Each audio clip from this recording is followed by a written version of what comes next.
Since Israel first launched strikes on Gaza after Hamas's surprise attack on October 7th, it has targeted residential buildings. The UN says nearly 200,000 structures have been destroyed or damaged. With so many fleeing attacks, Palestinians packed into makeshift shelters, many of them UN-run schools, but they were not safe. More than 1,000 schools have been bombed.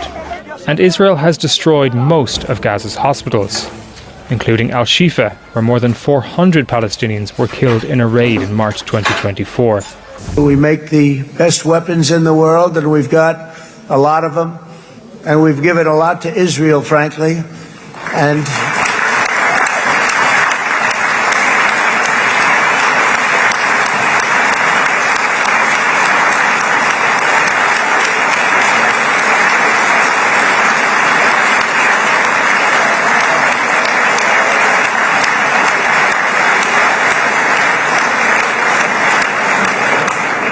I mean, Bibi would call me so many times, can you get me this weapon, that weapon, that weapon? Some of them I never heard of, Bibi, and I made them.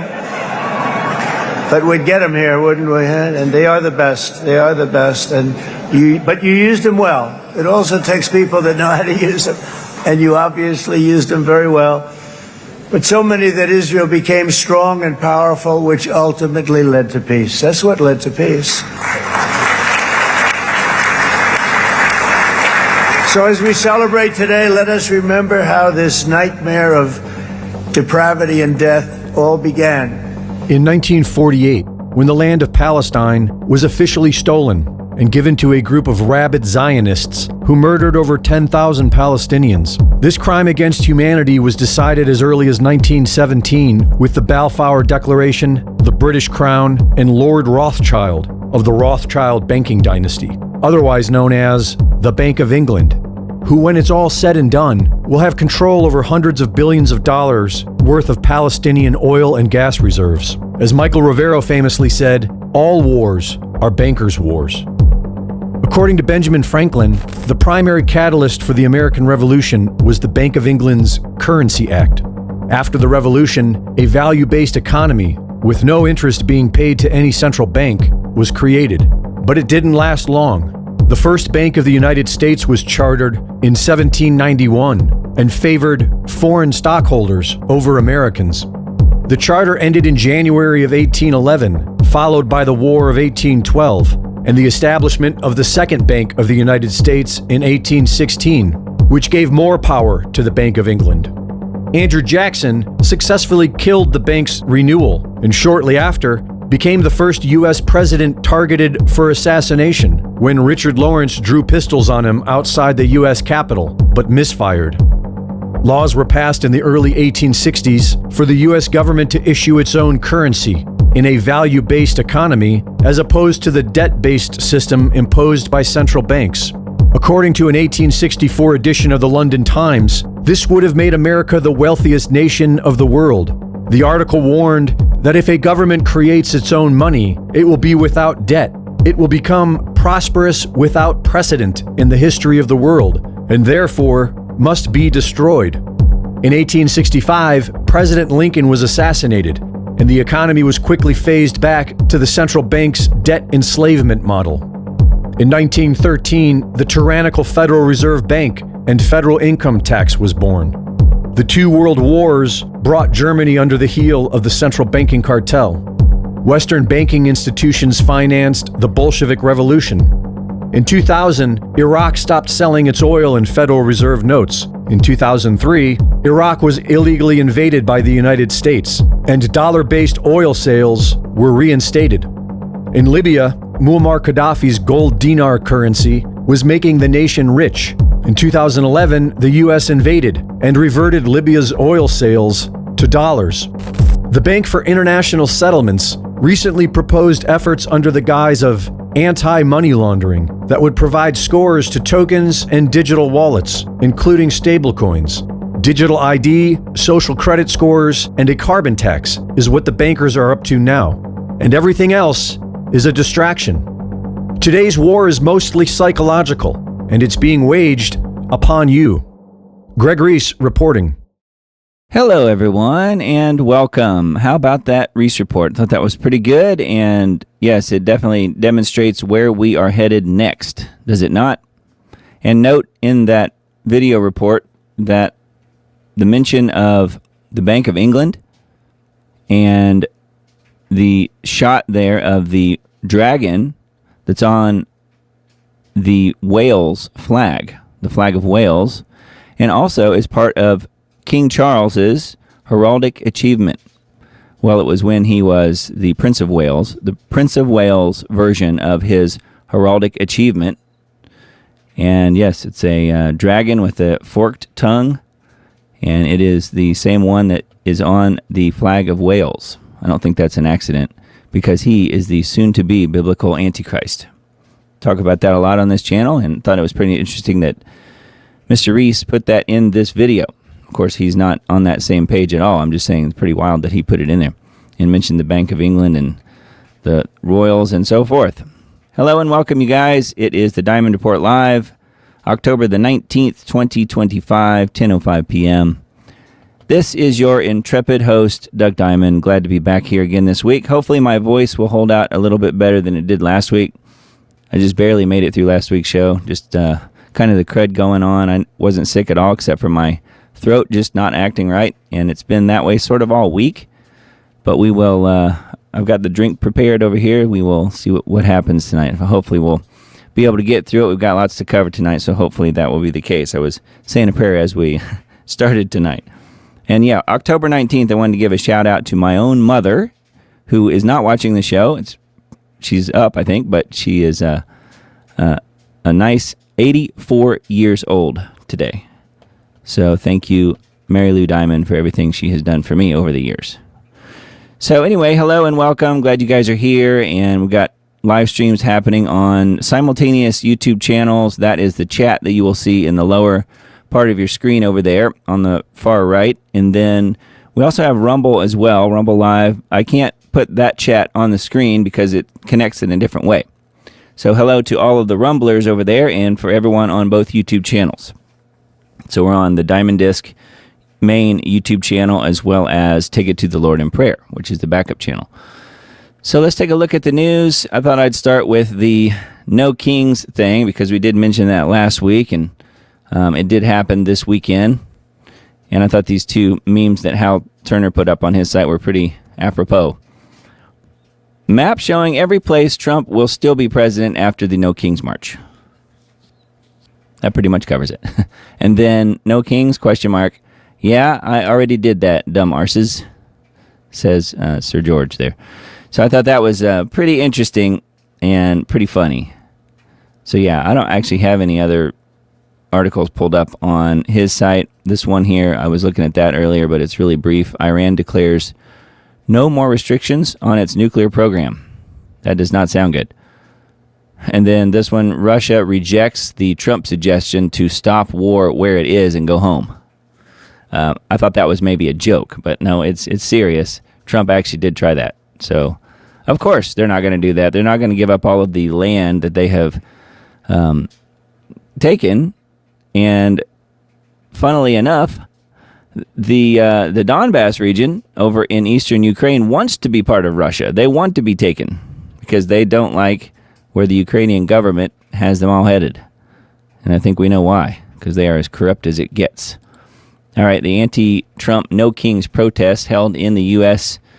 this weekend in various cities, and I think it was all over the place. It was a pretty big protest, I guess, compared to what happened in, I think it was June, which was a lot smaller scale. This one this weekend was pretty large in smaller cities as well as big cities. Now, this article says demonstrators accuse the president of abusing his power and undermining democracy.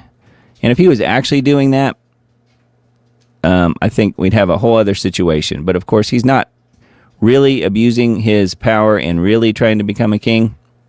And I thought it was an interesting point that I saw someone post on a comment that said if he was actually a king, then these people would not be allowed to protest. So that right there kind of throws a wrench in the old system as far as that goes. If Trump was actually king, that wouldn't be allowed. So, pretty good point. Crowds across the U.S. took part in the No Kings protests on Saturday over Trump's policies.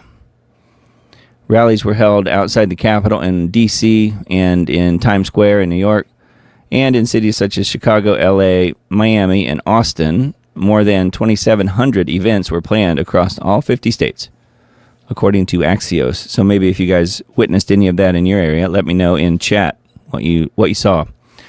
Protesters carried posters reading "No Kings, No Oligarchs," and "I pledge allegiance to no king."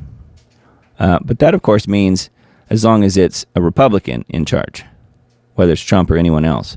If it was Obama or Biden or any of the others, you can bet they would pledge allegiance to them, as long as they're on their side. That's the way it works, isn't it?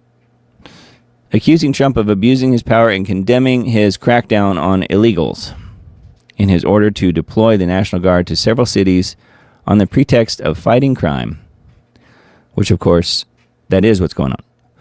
The president thinks his rule is absolute, but in America, we don't have kings and we won't back down against chaos, corruption, and cruelty, the organizers said on the No Kings website, which is another lie, of course. And then, this is, I guess, Times Square, it looks like, and there's a lot of people there. But given where it is, I'm not really that surprised, are you? Immigration without assimilation is invasion. Never forget that. I'll say it again. Immigration without assimilation is invasion. Period. Nation prepares for weekend No Kings protest. This is on WNG.org. Millions of demonstrators nationwide are expected. I think it actually was millions. They were reporting millions, although there's no way to really know, but I think 7 million was the number that I heard across the entire nation, which is a very small percentage of the U.S. population, given the fact that the overwhelming majority of many millions of people voted Trump into office, so the 7 million really isn't a very big number, if you think about it. Millions of demonstrators nationwide are expected to protest Trump and his administration on Saturday during a planned No Kings Day. The website of No Kings, a coordinating group, showed a map with hundreds of markers across the country representing individual planned demonstrations. The group held a previous No Kings rally on June 14th, Trump's birthday, claiming his administration was wrongfully deporting Americans, violating due process, and attacking basic civil rights. They're not deporting Americans, they're deporting illegals who are not Americans. So, just to clarify, the group claims the Trump administration has doubled down on authoritarianism by sending masked agents into the streets to terrorize communities and illegally detain people, which of course is not actually what's happening. They're masked to prevent their identities from being known because these agitators and protesters are doxing them and putting their family and their information out on the internet. That's why they're masked. It's to protect them and their families. The No Kings demonstrations intend to help unite citizens against dictatorship, according to the group's website. All No Kings events are nonviolent, so they say, and participants are expected to de-escalate any possible confrontation, so they say, with those who disagree with the peaceful demonstration, the group says. Weapons of any kind are not welcome at any No Kings event, say the coordinators. Yes, again, so they say. And I would also add Charlie Kirk is no longer with us anymore, is he? From the same group of people, at least theoretically. That's who's being blamed. So, yes, that is a WNG.org article. Another one that I came across, thought I would mention it. No Kings, No Secrets, Dark Money Behind America's Grassroots Protests. I thought this was kind of interesting just to see all the numbers. Total funds sent to No Kings, 2 partners. The funding network and the sum of the amount. Arabella was upwards of $80 million. Buffett, another almost $17 million. Ford, about $52 million. Rockefeller, about $29 million. George Soros, about $72 million. And the Tides Foundation, about almost $46 million. So, almost $295 million. I think they have some pretty big backing, and gee, isn't it being backed by billionaires? And that's the kings that they're talking about. So, Little ironic there, I think, isn't it? It's being backed by billionaires who they're calling kings in the No Kings protest.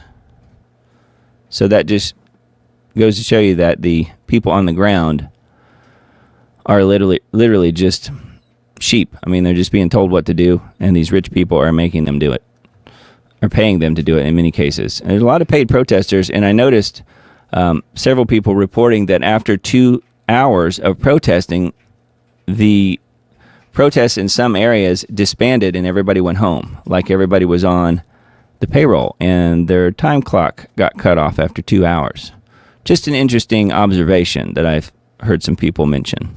So, No Kings protesters reveal what their movement is really about. So you can see this crazy person here. I think that's a woman. Let's see here.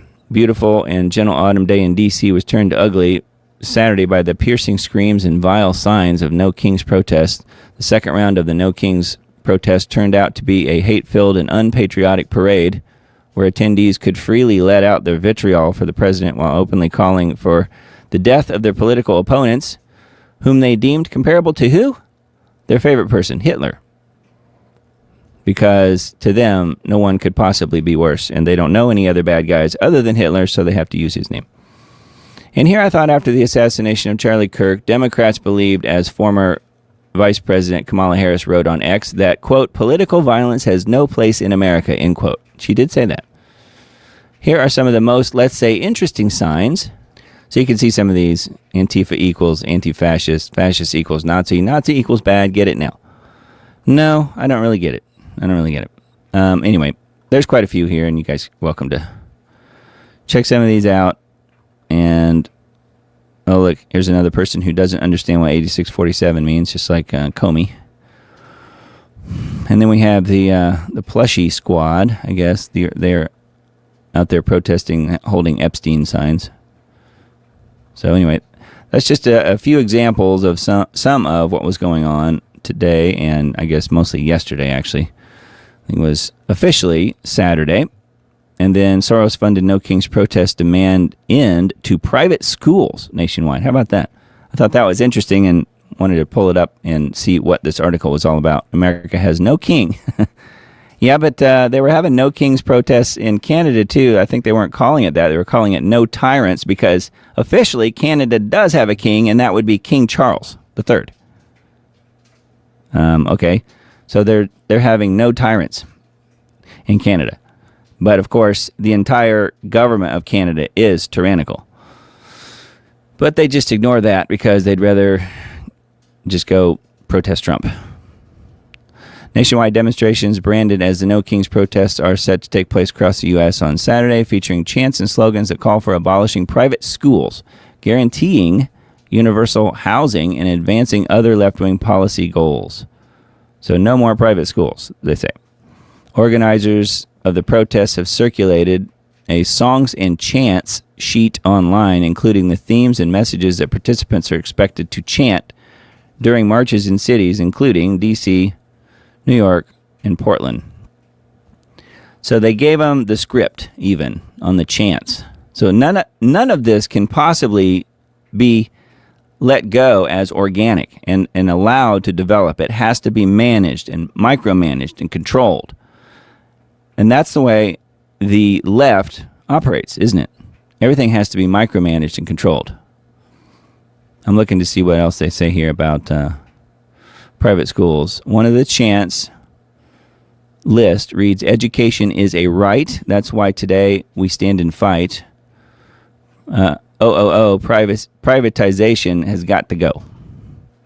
Because they want everyone in a government-run school and no one paying for school privately or doing homeschooling, because if we had that, you might have people who weren't necessarily interested in the official narrative, right?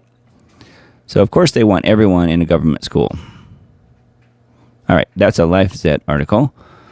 And then let's move on, talk about some other things. I put all the No King stuff together just so we can kind of cover it and get it out of the way, mostly. Okay, Candace Owens' investigation of Charlie's murder update. Now, she's been off, I think, for the last week or 10 days or something. So I'm not sure how new this is. So let's take a look here. The update on the investigation by Candace and others into the assassination of Charlie includes a meeting in the Hamptons hosted by Bill Ackman back in August when Kirk was reportedly pressured and yelled at about his change in support for Israel. 2 days before he was shot on September 10th, he wrote that he would not be bullied and added that it was, quote, leaving me no choice but to leave the pro-Israel cause, end quote. Candace said that the day before Charlie's campus event at UVU, he told several people that they were going to kill him. So that's pretty interesting. There's a little bit more here on this article, including some embedded tweets. This one I thought was kind of interesting. Breaking, journalist Max Blumenthal questioned businessman and investor Robert Shillman on why he cut off funding from Charlie Kirk before his death. Shillman, also known for funding Laura Loomer, hung up the phone when questioned. This is him right here. This is Max. So, anyway, and then here's the tweets, or the, not tweets, but the texts that we mentioned last week. So, more information on this article, should you want to investigate it a little further. Seems to be pretty much stuff we already know for the most part, but that is on needtoknow.news. Good site, G. Edward Griffin's site. And then this one is also on here. I thought this one was an interesting thing that popped up. Now, this was not discovered by Candace, but it was discovered on a couple other channels that were pretty big ones this week. And I guess I first heard about it through Harrison's show on InfoWars, but this is really interesting turn of events in a way, I guess. James Lee, the Kirk shooting, they knew it before it happened, ? So we won't watch the video just because it's fairly long, but I will link to this directly in the Substack post that I send out on Tuesday. So make sure you're on that list, or you can, of course, go find the video on your own and watch this, but it's only 10 or 11 minutes. It's not too long, although it's too long for us tonight to play. This is pretty interesting. James Lee uncovers the disturbing pattern of Google searches made in Washington, D.C. before Charlie Kirk's assassination, digging into the digital breadcrumbs first exposed by Baron Coleman, which is Real Baron Podcast. I guess that's his Twitter handle. That's his YouTube handle, I guess. That suggests someone had foreknowledge of accused killer Tyler James Robinson's name, weapon, and location long before a single shot was fired. James Lee uncovers a disturbing pattern of Google searches made in D.C. Now, it doesn't mention Israel, but that's the other part of the story here. These Google searches were made in D.C. and in Israel, looking at certain things like a Google search on Tyler Robinson's name or on the type of gun that was supposedly used or the rooftop of the building that it was supposed to have happened from on that campus. So there were Google searches in the D.C. area and in Israel a few days before the actual assassination. Now, since that's happened, since that was discovered, a lot of that information has been expunged from the Google search results. So you don't necessarily get that information if you go search it now. But this guy here is simply reporting on what was found. He's not the guy that found it. But it is pretty interesting, and I thought that was something worth mentioning because there are several different search results, including those things I mentioned, plus the hospital where they took Charlie, and I think the surgeon's name was the other thing.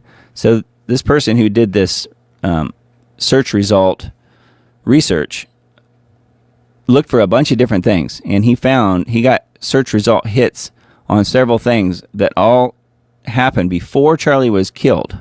And yet, people were searching these things before the event happened, so they knew it was going to happen. And of course, we know that there were people online in Reddit groups and so forth that were talking about something bad's going to happen tomorrow or whatever. Something, I guess they were saying something really great's going to happen tomorrow. And so people knew it was going to happen. So I thought that was pretty interesting. And it to me, it's telltale sign that it's people in D.C. that were looking for this and people in Israel. So can't really get past those little details, huh?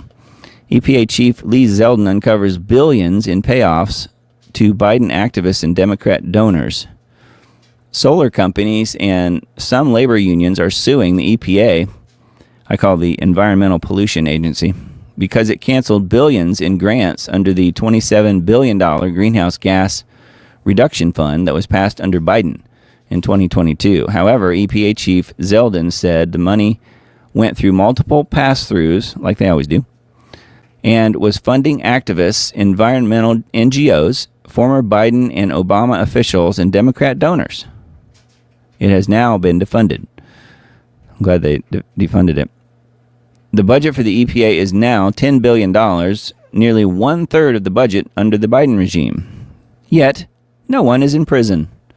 Other Biden spending bills have also been cut. Earlier this year, it was revealed that the Department of Energy handed out a staggering $93 billion in loans and commitments during the final 76 days of Biden, a figure that more than doubled the loan total from the previous 15 years combined. Per the U.S. Department of Energy's website, its loans program office provides, quote, clean energy and advanced transportation technologies with access to needed loans and loan guarantees when private lenders cannot or will not, end quote. As of August 2022, the LPO, Loan Programs Office, had loaned out only $32.7 billion, but Biden-era spending bills supercharged the office, increasing its loan authority to $400 billion. Of that total, $290 billion would expire in September 2026, with another $50 billion expiring in 2028. So yeah, I'm wondering on these loans, I wonder if it's loans in quotes. I wonder if it's just grants and they're calling them loans. Free money. That's what it sounds like to me. Anyway, yeah. I've not personally been real happy with a lot of the stuff that Zeldin has done with regard to geoengineering, talking about that. And we've mentioned that on the show before, but I think this is good if they can kind of stop some of this this bleeding as far as the money flowing out. So I think that's good news. All right, and then need to know.news, one more article, 8th anniversary, Route 91, or some people say Route 91, uncovering the cover-up in the Las Vegas shooting documentary. Can you believe it's been 8 years since the Vegas shooting? October 1st, 2017. It's hard to believe. 58 people reportedly died and more were injured. Mindy Robinson, an actress and activist who lives in Vegas, assembled news clips, interviews, and other videos showing the mass cover-up of the shooting that was quickly memory-holed as the official narrative unraveled. And that it was. She dispelled the notion of a lone gunman and provided evidence of multiple shooters, gunmen on the ground, shooting into the crowds, gunshots fired from multiple casinos, and 2 suspicious helicopters near the Mandalay Bay Hotel. She gave examples of government-sponsored murders. In addition, she presents evidence that the narrative around Stephen Paddock, the alleged lone gunman, who is said to have committed suicide, is another cover-up. Sheriff Joe Lombardo, who botched the investigation and timeline, became the governor of Nevada in 2023. He is a Republican. It is also interesting to note that in 2017, John Pelletier, I guess is how you say it, was a Las Vegas police captain at the time of the shooting. He later, if you remember, became the Maui police chief and assisted in the catastrophic fires there in 2023. But it was a coincidence. No need to look any further. Clearly, they must have something on him for them to move him around and put him in these key places where there's going to be major controversy, major stories happen like this. So one thing that is mentioned in this article, linked to, I should say, is a BitChute version of this video that they're talking about that was just recently produced. So this is something that you can certainly take a look at. I'm going to watch it myself. I have not yet. It's called Route 91, Uncovering the Cover-Up of the Vegas Mass Shooting. So there it is. And we'll link to this BitChute video. Of course, you guys can search it yourself, but we'll put that in the Substack post that I send out on Tuesday. Most humbling thing I've ever seen, Western business leaders terrified after touring Chinese factories. So that kind of caught my attention because I'm like, okay, why would they be terrified? Well, automated factories in China are assembling cars and cell phones with robots instead of humans. Ford Motor Company's CEO Jim Farley and other top business leaders are terrified over China's breakneck technological advancements, warning that the Asian superpower's innovations could crush American companies if they don't act fast. Venture capitalist Mr. Kolsa, an early OpenAI backer, predicts that there's a robotics breakthrough akin to ChatGPT within 2 to 3 years, envisioning robots that can chop vegetables and wash dishes. Over 1 billion humanoids could be in use by 2050, with 90% industrial and commercial roles. So there's a couple embedded videos and a little bit more information here too, if you want to take a look. But I thought that was pretty interesting. And they're saying that factories in China are already fully automated, building cell phones and cars. So, and imagine, all of the people power China has. And yet they're opting to just use robots. So all those people that were working are no longer working. Pretty wild, huh? That's on needtoknow.news. All right. 3 most recent articles on technocracy.news. Usually mention these. On the backs of digital slaves, Musk, other Trump-era tech elites building global digital control grid. This is something we've been harping on a lot just because this seems to me to be where everything's going. And of course, from a timing standpoint, being how we are in the end times, if you ask me anyway, this makes a lot of sense. All right, it says the third Omnivore Symposium has cemented the study group on technology and power a place in history. This international group of academics is the first to expose technocracy as a global threat. As nation after nation is captured by arch technocrats and technocracy, it is painfully obvious that they have their sights set on the whole world. This symposium's topic is the digital attack on humanity. All right, and then the next article is International Judicial Authority declares mRNA injections are biological and technological weapons of mass destruction. Reiner Fulmick, and we've mentioned him on the show before, Reiner Fulmick is venerated for starting this process before he was kidnapped by German authorities and thrown in jail on October 14th, 2023. So no one's heard much from Reiner since then. Convicted on trumped-up charges and sentenced to 3 years and 9 months in prison, Reiner and I, which would be the person that wrote this story, I think that's probably Patrick Wood, most likely, participated in the 9-city Crimes Against Humanity tour in 2022. Now you see why Germany feared and hated him. Yeah, and I do know Patrick was involved in that tour. And Patrick's a good guy. He's the guy that heads up this website. He's been a guest 2 or 3 times on Lost Arts Radio, which is a show that I produce. So I've talked to him more than once. This website's a really good one if you want to know more about what technocracy is and how fast it is coming towards us. Free speech ? Journalists turn in their access badges and exit Pentagon rather than agree to new reporting rules. For all the rhetoric to the contrary, Secretary of War Pete Hegseth has abandoned free speech in the First Amendment by running off reporters from the Pentagon. Now, this is what this article says. I'm going to disagree with this. Hegseth is a Christian nationalist and believes in Christian dominionism, which is a form of theocratic ideology that pushes Christian dominance over all spheres of public life. President Trump believes Hegseth is correct to muzzle the press because the press is very dishonest, quote unquote. And that's true. No, that is not why these people were exiting the Pentagon.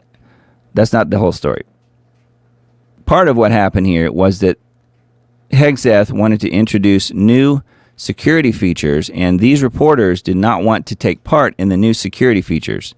So they could have stayed. They just didn't agree to doing the new security features that Hegseth wanted to do to secure things at the Pentagon, because the Pentagon leaks like a sieve. The Pentagon is constantly having leaks. And some of that is from people in the press who have just wild access, running up and down the hallway. They can literally go in anywhere they want. And without that total access to everything, that is what Hegseth is trying to lock down, which makes sense to me. So trying to lock that down, these people say no and walk out, and it makes it look like that it's Hegseth's fault for cracking down on free speech. That's not what's going on. So anyway, I would totally disagree with that particular article, the way it is set up here, but you're welcome to have a look at this. It's on technocracy.news. All right, and then a couple of articles on the Liberty Beacon. Billionaire-funded No Kings Revolution turns into liberal boomer parade. And this is kind of an interesting, I didn't mention this already, but when talking about the No Kings thing, this is an interesting little, I guess, detail that has cropped up here, and that is pretty much everybody protesting are older people and like 99% white, pretty much all white people. The Democrat Party's dark money NGO network, bankrolled by left-wing billionaires, which we went through that funding just a minute ago, unleashed a highly coordinated color revolution-style mobilization nationwide on Saturday. The same tactics U.S. intelligence agencies have used overseas for years in regime change operations. Yet the turnout wasn't dominated by unhinged young leftists or gender-confused woke warriors. There were some of those. But rather by white baby boomer liberals, a mobilization effort that NGO expert Mike Benz described as a coup de flat. Coup de flat. Thought that was kind of interesting. Anyway, yeah, don't make me tap the sign. They don't want no kings. They want their kings, which is what I said earlier, effectively. Yeah, that's exactly right. They would be totally happy with another Biden or another Obama or Hillary Clinton in there. It's exactly what I said.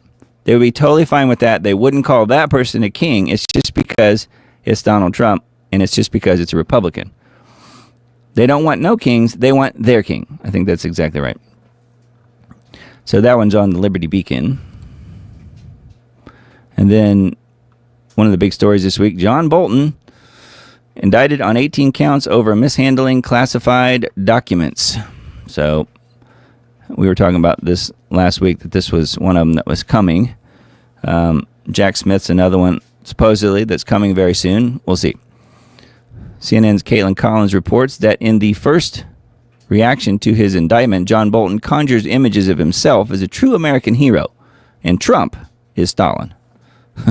Anyway, you guys probably already know what's going on with Bolton, but yeah, he's got some quotes here on what he talked about. But one of the funniest headlines, I should have looked it up, but one of the funniest headlines that I saw that was an image of, it was like something like the Sun. It might not have been the Sun, but one of those sort of rag type magazines, because Bolton was caught using an unsecure AOL email account, right? AOL, as in America Online, kind of shows you how much his technological expertise might be.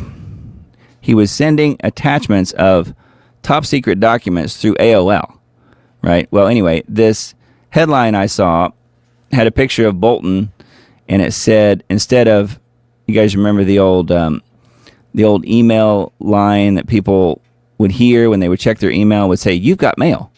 Well, this one says, "You've got jail," and it had a picture of Bolton. I thought that was pretty funny.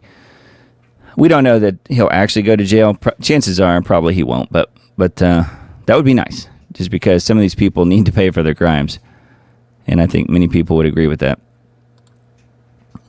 All right, and then speaking of crimes, Prince Andrew loses all of his royal titles after the Jeffrey Epstein fallout. And, you know, we've talked about this a little bit on this show. Prince Andrew will no longer have any of his royal titles, according to the Duke of York. The royal family confirmed on Friday, October 17th. He says, "In a discussion with the king and my immediate and wider family, we have concluded the continued accusations about me distract from the work of His Majesty and the royal family," meaning the soon-to-be Antichrist. "I have decided, as I always have, to put my duty to my family and country first." Like, yeah, when you were raping and screwing little kids, that's what you mean? I stand by my decision 5 years ago to stand back from public life, he says. So anyway, he's been stripped of his titles. I would say that he wasn't given a choice, is my guess. But yeah, we'll have another little clip on this in a little bit. But thought that was pretty interesting that that's what's happening with Prince Andrew, and it couldn't happen to a nicer guy, could it? And I came across this one being in the entertainment industry as I am. I thought this was pretty interesting, and you guys might like to know about this as well. Get woke, go broke. Hollywood productions plummet to all-time lows.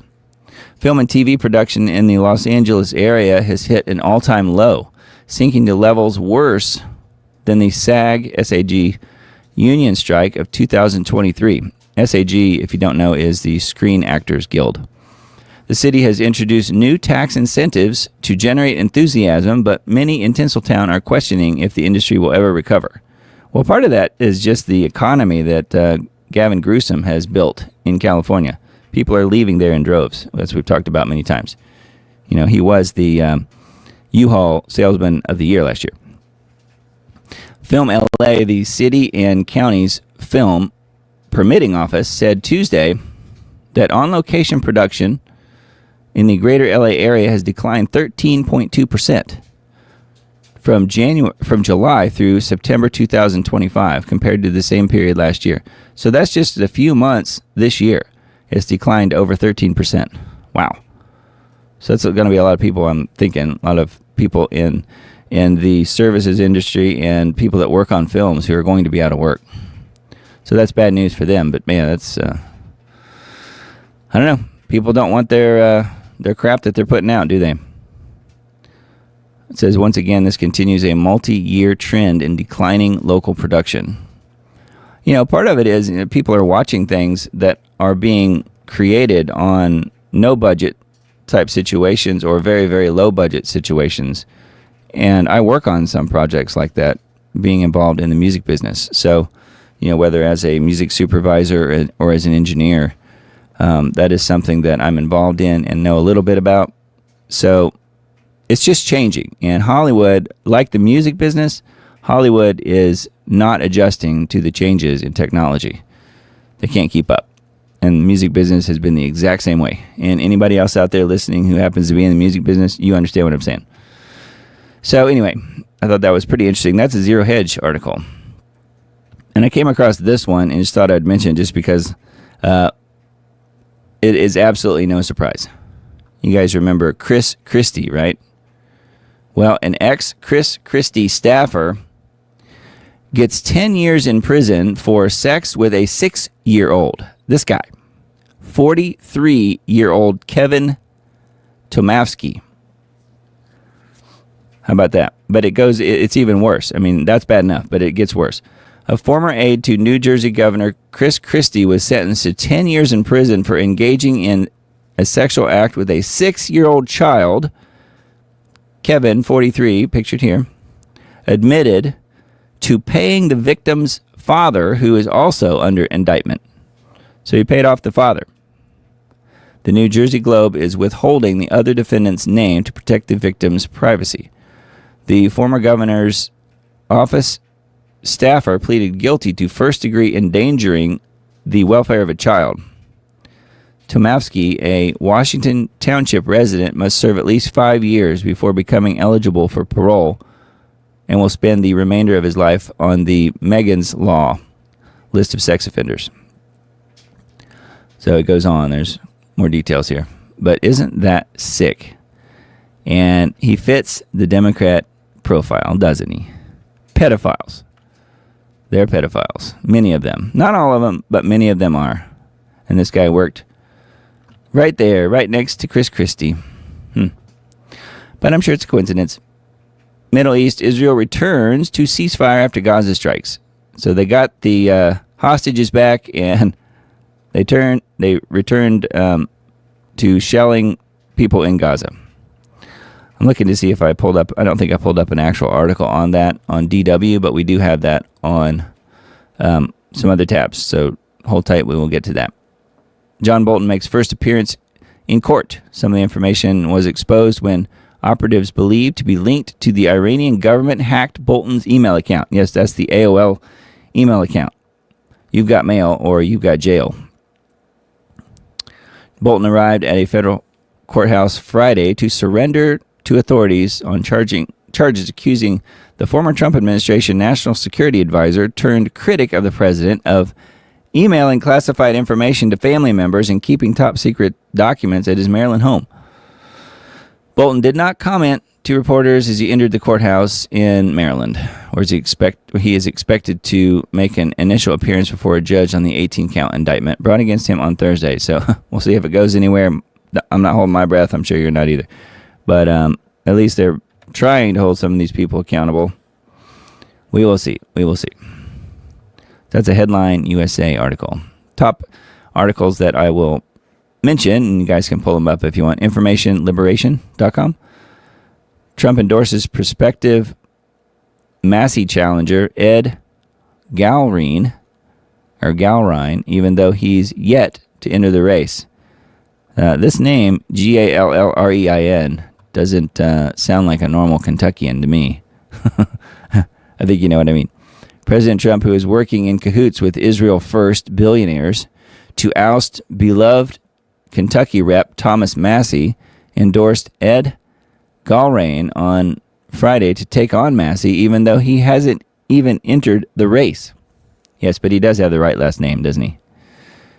Greta Thunberg details sadistic torture at hands of Israeli captors. And while I wouldn't trust the IDF, I certainly do not trust Greta Thunberg either. So who knows who is lying here? But it is an interesting idea.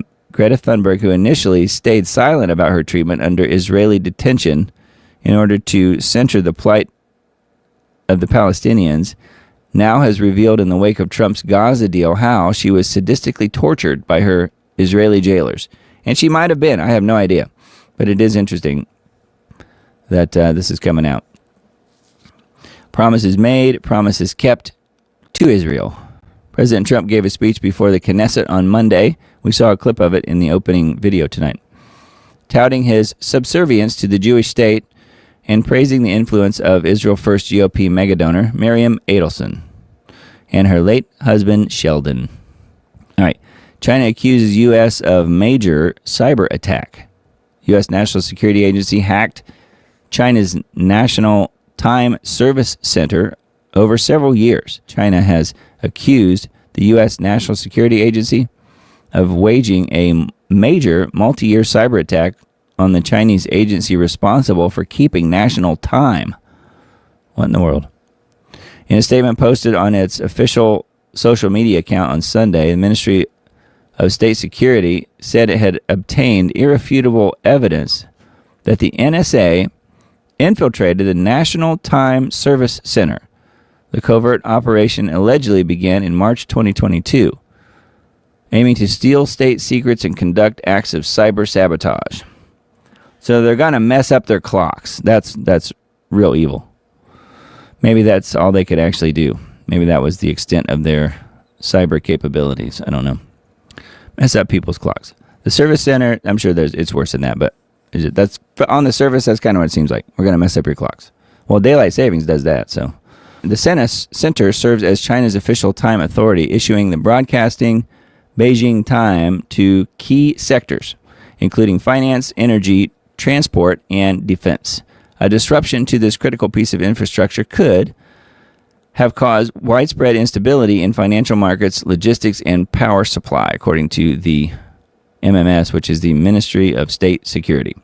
So there you go. If you mess up the time clocks, I guess it does mess up the financial markets, logistics, and power supply across the country. So I could see where that would be bad. Not just daylight savings. Messing with them. Anyway, I don't even know that China observes daylight savings. But that was an RT article. And then this one too. Trump-Zelensky meeting was, quote, bad, according to Axios. The Ukrainian leader left Washington without promises on Tomahawk missiles, the outlet's sources say. I think that's good news, don't you? So no Tomahawks for old Zelensky. I think that's good news. So that is another RT article here, and we'll look at that just a little closer. Israel strikes Gaza. Attacks were carried out in Rafah in response to alleged violations of the ceasefire. Of course, the IDF on Sunday said it carried out large-scale strikes against Hamas targets in Rafah in southern Gaza following alleged violations of the ceasefire reached earlier this month.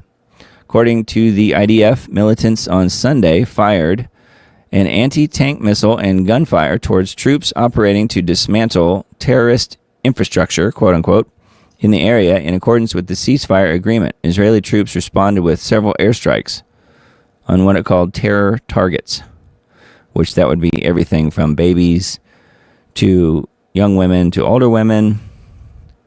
That's a terror target to the IDF. So anyway, there's more reasoning here and more excuse that IDF has on why they restarted the strikes on Gaza. I think everybody pretty much knew they were going to do that. Israel strikes dozens of terror targets in Gaza. IDF has called the action a response to what it claims were ceasefire violations by Hamas. Yeah, so they're blaming Hamas. It's their fault. So there's another article, further information on this RT story as well.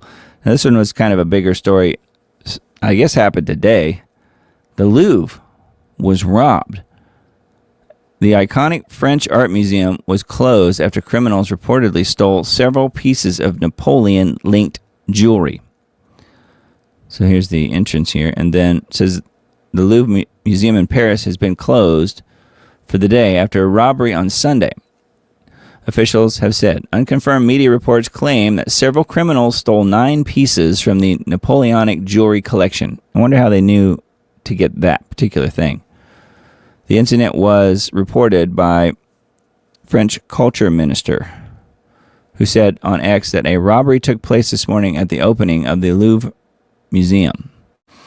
She added that there are no reports of injuries and that police investigation is underway. The museum itself said that it will remain closed for the day due to exceptional reasons. Yes, they were robbed.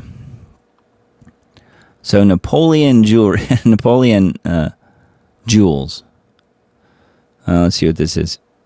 Crown of Empress Eugenie.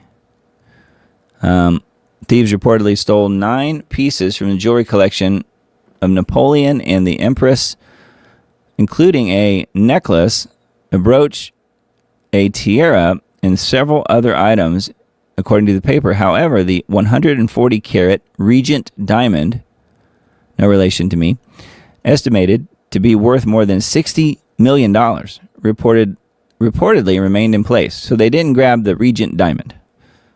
Maybe they didn't really know what they were doing. Le Parisien said that one of the stolen items, which appears to be a broken crown of Empress Eugenie, the spouse of Napoleon III, was found outside the museum. So they must have dropped it on the way out. Interior Minister told reporters that the heist took only 7 minutes, meaning the criminals had been clearly scouting.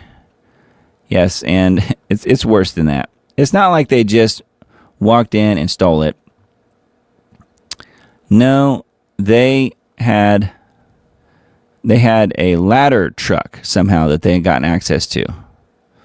Jewel thieves knocked over the most famous museum on earth in broad daylight, so just in broad daylight today, in a daring robbery that took less than 10 minutes.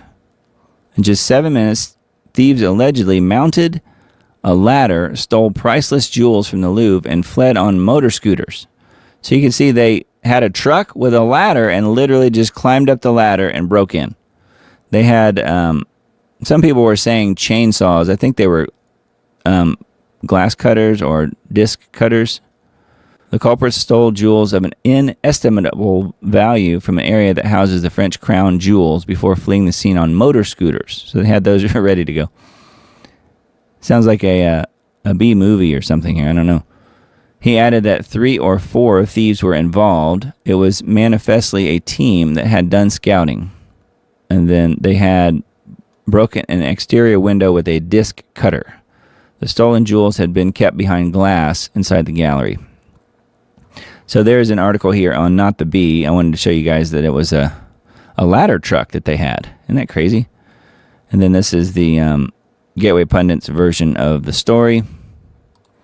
And then this is an RT article that's got a small little short clip, 2 seconds, of the actual heist happening. So apparently they were videoing themselves as they were doing it. So they must have had plenty of time. 7 whole minutes. But this is only 2 seconds.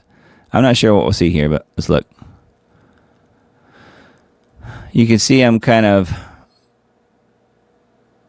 Well, I don't know exactly. It looks like they're either cutting a hole or breaking the glass. 2 second little clip being looped. Culture Ministry said 8 artifacts were stolen, including necklace Napoleon gave his wife. Okay. I'm looking to see what this clip is. A video circulated on social media shows thieves breaking into the Louvre and stealing the French crown jewels in broad daylight. In a short cell phone video, a person wearing a bright yellow vest can be seen tampering with the display case. So that's what this is. So I thought that was kind of strange, and it is wild that, at least in my opinion, it's a little strange that we just had a No Kings protest, at least in this country, and it was the French crown jewels that were stolen from the Louvre. So I wonder what's going on, and could that possibly be connected somehow? I'm not saying it was people that were involved in No Kings. I'm just saying, why the same weekend did that happen? I just thought that was really strange. We have No Kings, and we have the Louvre broken into, and stuff from the French crown being taken. Very strange. Yeah, and then, so there's a few articles on the whole Louvre situation. This one I wanted to mention just because this keeps coming up. 3I Atlas comet hurtling toward the solar system, much bigger than previously thought, astronomers say. Well, what do you know? A comet named 3I Atlas likely weighs more than 33 billion tons. There's that number. 33 billion tons. Harvard Jewish astrophysicist Avi Loeb said in a blog post on Thursday. He was the one that discovered this, by the way. So, this is the ABC News piece here. 3I Atlas comet hurtling toward solar system, much bigger than previously thought. Yeah, and it weighs more than 33 billion tons, because we can tell that from how far away it is and from how far away we are, and barely being able to see it. We can tell how much it weighs. Yeah, but it wasn't 32 billion tons. No, it wasn't 34 billion tons. It's 33 billion tons. So that kind of put me on the trajectory of, okay, why do we keep seeing all these 33s? What's with the 33s? Is it a message? I've heard that it's a message. When you see stuff being reported on, and 33 is the number in the headline, or 33 is the main number in the article, 33 people killed, and this or that, or 33 this, 33 that, maybe 33 people got shot, or whatever it is. You always see 33s. And so I asked ChatGPT, just trying to figure out what in the world's going on here. And it said, that's a really interesting question, Doug. And it's one that people have been noticing and talking about for years. Here's the breakdown. So this is just what ChatGPT says. So take it or leave it. I just thought it was interesting. I wanted to see if it came up with some stuff that I had never heard, and indeed it did. Why 33 shows up so often? There are a few ordinary reasons the number 33 appears frequently in news reports. So this is interesting, and I didn't know this, and it does make sense. The first one I don't necessarily agree with. Statistical coincidence. Round numbers 10, 20, 25, 30, 33, 40, 50, etc. tend to appear because they sound tidy or memorable in headlines. Editors pick numbers that read well. So, you can kind of see where that's going. Common use in data. Ages. A 33-year-old man counts 33 people are injured. Or geographical data like 33rd district or 33 miles are naturally occurring. So the number genuinely comes up. And that's true. It can. But it comes up an awful lot, doesn't it? Symbolic roundness. Some journalists subconsciously choose 33 as a stand-in for a few dozen or several because it sounds precise yet dramatic. A stylistic habit more than a code. So they're saying that it's possible that the 33s could be used because some journalists think that it's a good stand-in for a few dozen. 33. They just make up a number, in other words. Okay, so that is section 1 here. Section 2 says symbolic or esoteric interpretations. This kind of gets into the stuff that I was thinking. That said, the number 33 also carries symbolic weight in several traditions. In Freemasonry, 33 is the highest degree of initiation, Scottish Rite, which makes it a focal point for conspiracy speculation. That's what I'd always heard.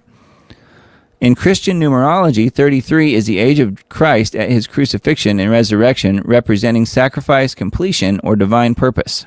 So you have that, and that is thought to be true. Personally, I don't think that that is true, but we'll come back to that. In occult and esoteric circles, 33 can symbolize enlightenment or spiritual mastery.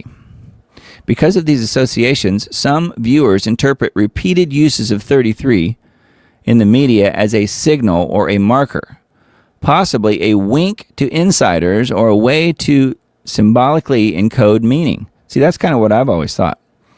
So, is it a message? There's no verified evidence that major media outlets coordinate and insert 33 as a hidden message. What's more likely, journalists unconsciously repeat catchy or dramatic numbers. Audiences who are alert to patterns notice 33 more often, a psychological phenomenon called selective attention, or apopenia, I guess.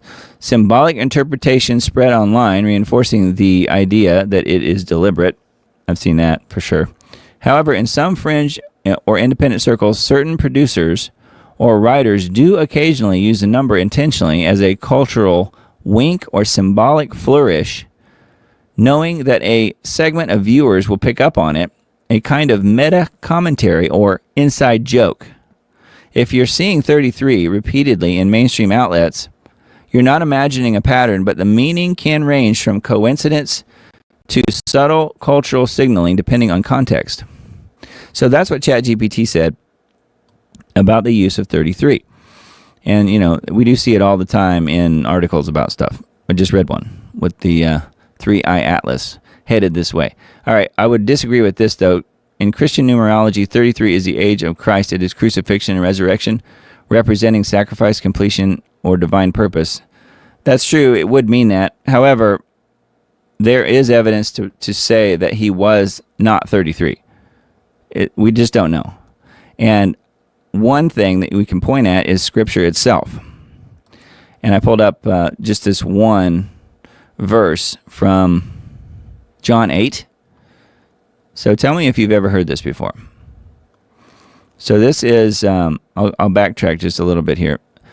Before Abraham was born, I am, is the name of this section. So this is, again, John 8, right? The Jews answered him, "Are we not right to say that you are a Samaritan and you have a demon?" "I do not have a demon," Jesus replied, "but I honor my Father, and you dishonor me. I do not seek my own glory.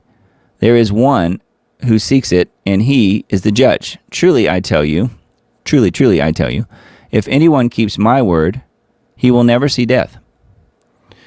"Now we know that you have a demon," declared the Jews. "Abraham died, and so did the prophets.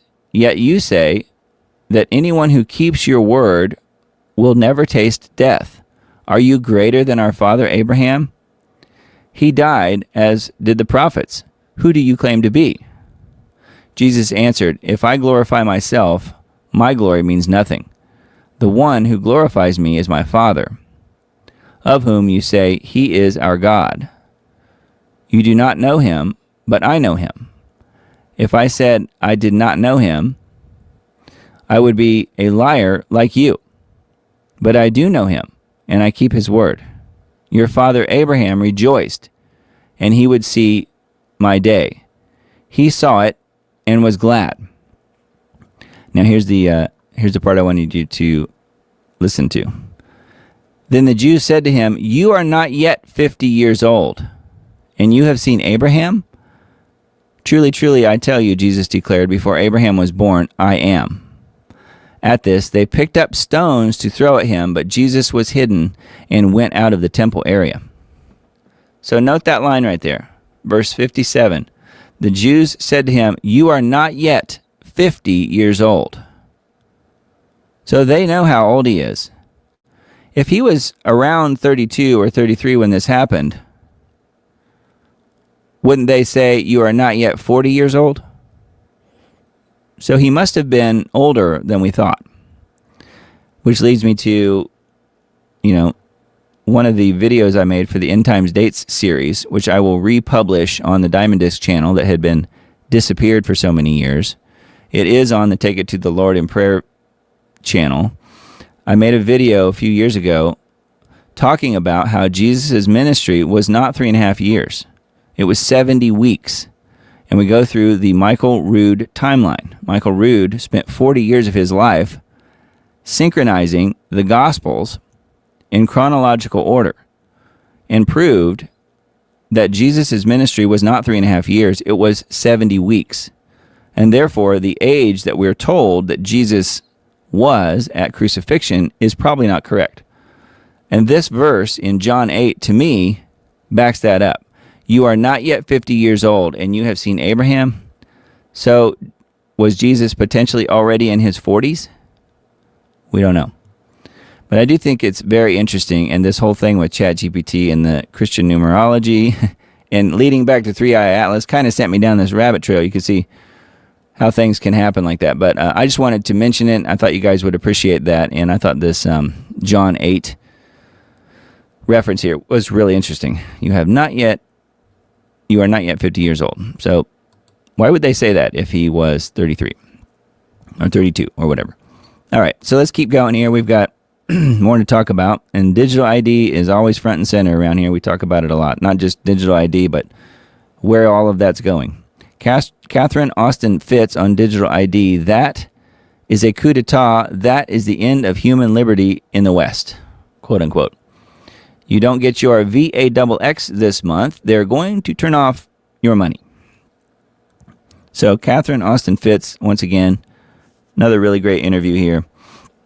And I feel like she is one of the better folks out there that has their finger on the pulse of where things are going with the whole monetary system, digital monetary system. Ex-investment banker Catherine Austin Fitts, digital ID, once connected to AI and CBDCs, enables authorities to monitor and control every aspect of human behavior. If I can track you closely, then where you're going and what you're doing, I can get you on programmable money, which can be turned on and off. Then I can start to use AI and surveillance systems and algorithms to basically manage and control your behavior. So if I want you in a 15-minute city, your money won't work beyond the 15 minutes unless you do what I say. Yeah, see how that works? If it's digital money and you leave the control grid, the geofencing location, your money switches off and it no longer is any good. Isn't that nice? So that's what we're talking about, is building a system that will allow you to be surveilled and tracked and turn your money off and on, or incentivize you or penalize you in a variety of ways with your money that can be integrated with your behavior. Yeah, it's a social credit score system that we talk about a lot on this show. When you integrate AI with a digital ID and programmable money, then you're talking about complete control. Like, you don't get your VAXX this month, we're going to shut your money off. That would be called the Mark of the Beast system, wouldn't it?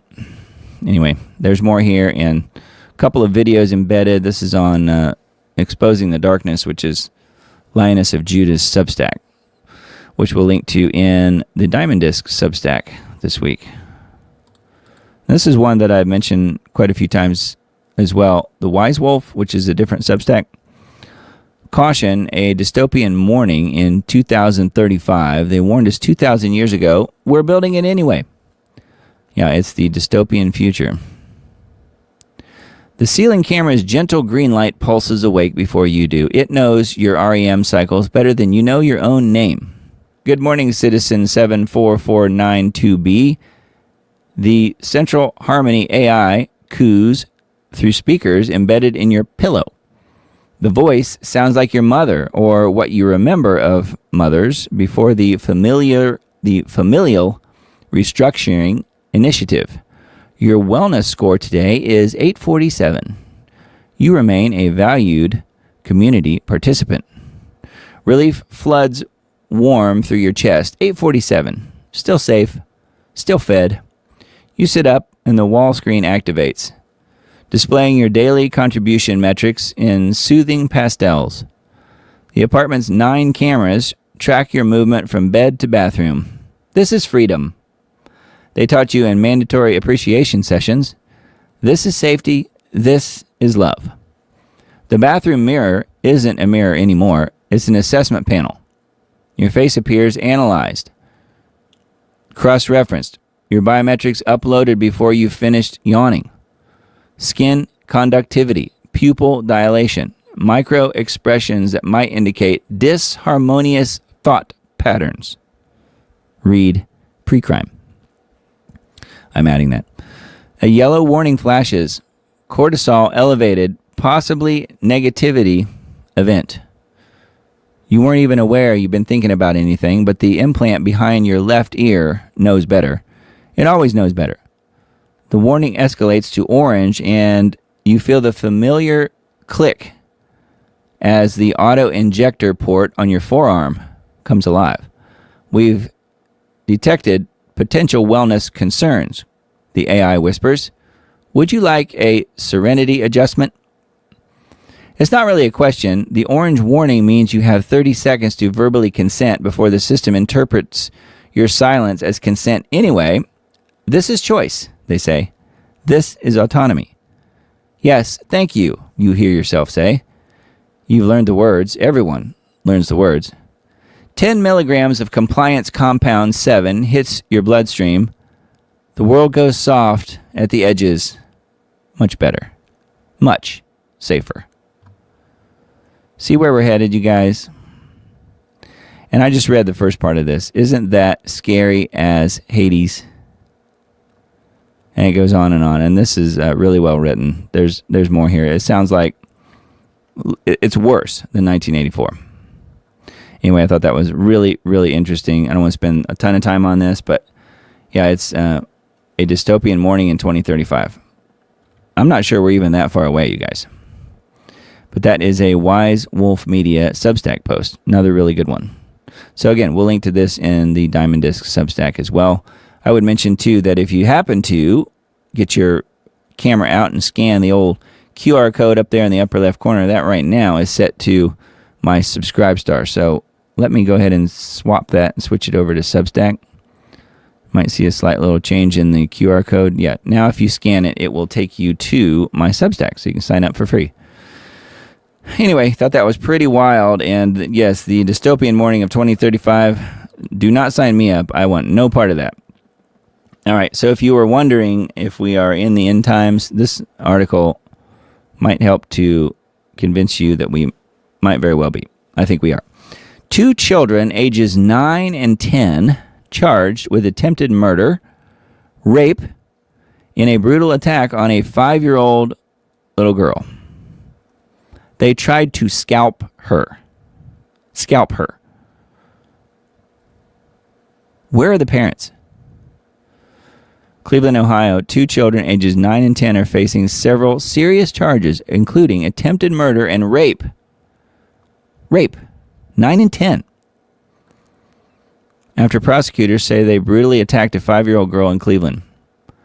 According to Cuyahoga County prosecutors, 2 children have been charged in connection with the assault that occurred last month. Prosecutors say the 9-year-old boy and 10-year-old girl are facing initial charges of attempted murder, rape, felonious assault, and kidnapping and strangulation. So it just gets better, doesn't it? The victim's mother said she dropped her daughter off at a family member's home in Cleveland. Somehow the 5-year-old walked out the front door and was allegedly badly beaten by a group of kids outside. So says, what I saw was unbelievable. My daughter was not my daughter. Her hair was scalped from her head. She had bruises and blood all over her body. Her eyes were filled with blood. Her lips and mouth were filled with blood. Her nails had debris and dirt stuck in them. Could you imagine?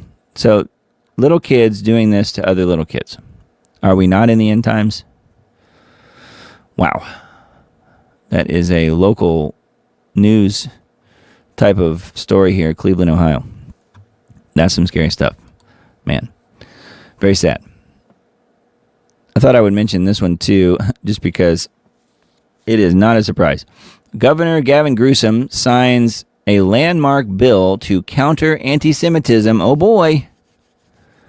You can tell that those people in that little country over there are rubbing their hands together just like this. A bill to counter anti-Semitism in California K-12 schools. Today, meaning October 7th, Governor Newsom signed Assembly Bill 715 into law, groundbreaking legislation to counter anti-Semitism in California's K-12 public schools. Because that is the main problem happening, apparently, in California schools. Yeah. Legislation makes California the first state in the nation to establish a statewide anti-Semitism prevention coordinator. How about that gig? Creates an office of civil rights to house the coordinator and adopts comprehensive safeguards for Jewish students facing anti-Semitism in the classroom. But only Jewish students. No one else.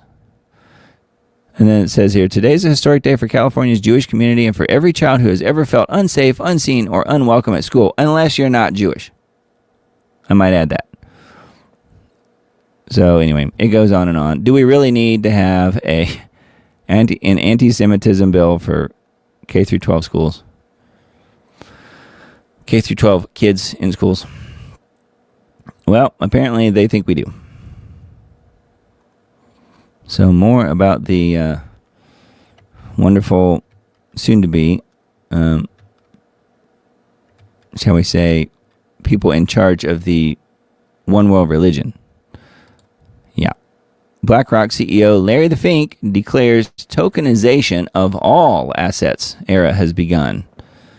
Yeah, well, he heads up BlackRock, so unfortunately I think he probably knows what he's talking about. Larry the Fink stated the financial industry is at the beginning of the tokenization of all assets during an October 14th interview on Squawk on the Street, I guess is a TV show. The comment came as the firm's Bitcoin ETF surpassed 100 billion in assets. Anyway, I only pulled this up because, yeah, he's saying tokenization of all assets. So basically anything and everything is going to be digitized and put on the blockchain. He's saying it started. And that is the head of BlackRock. Wow. All right, speaking of that tiny nation over there in the Middle East, Trump suggests one of his biggest donors cares more about Israel than the U.S. He suggests it. I would say it's a foregone conclusion. Trump on Monday suggested that Miriam Adelson, one of his biggest donors during the 2024 campaign, loves Israel more than the United States. Yeah, he said it jokingly, but he's actually 100% telling the truth. This is his quote. "I'm going to get her in trouble with this one, but I actually asked her once, so Miriam, I know you love Israel. What do you love more, Israel or the United States or Israel?" She refused to answer. That might mean Israel, the president said. I think that 100% is what that means, don't you? Israel first. Make Israel great again. Miriam and Sheldon Adelson.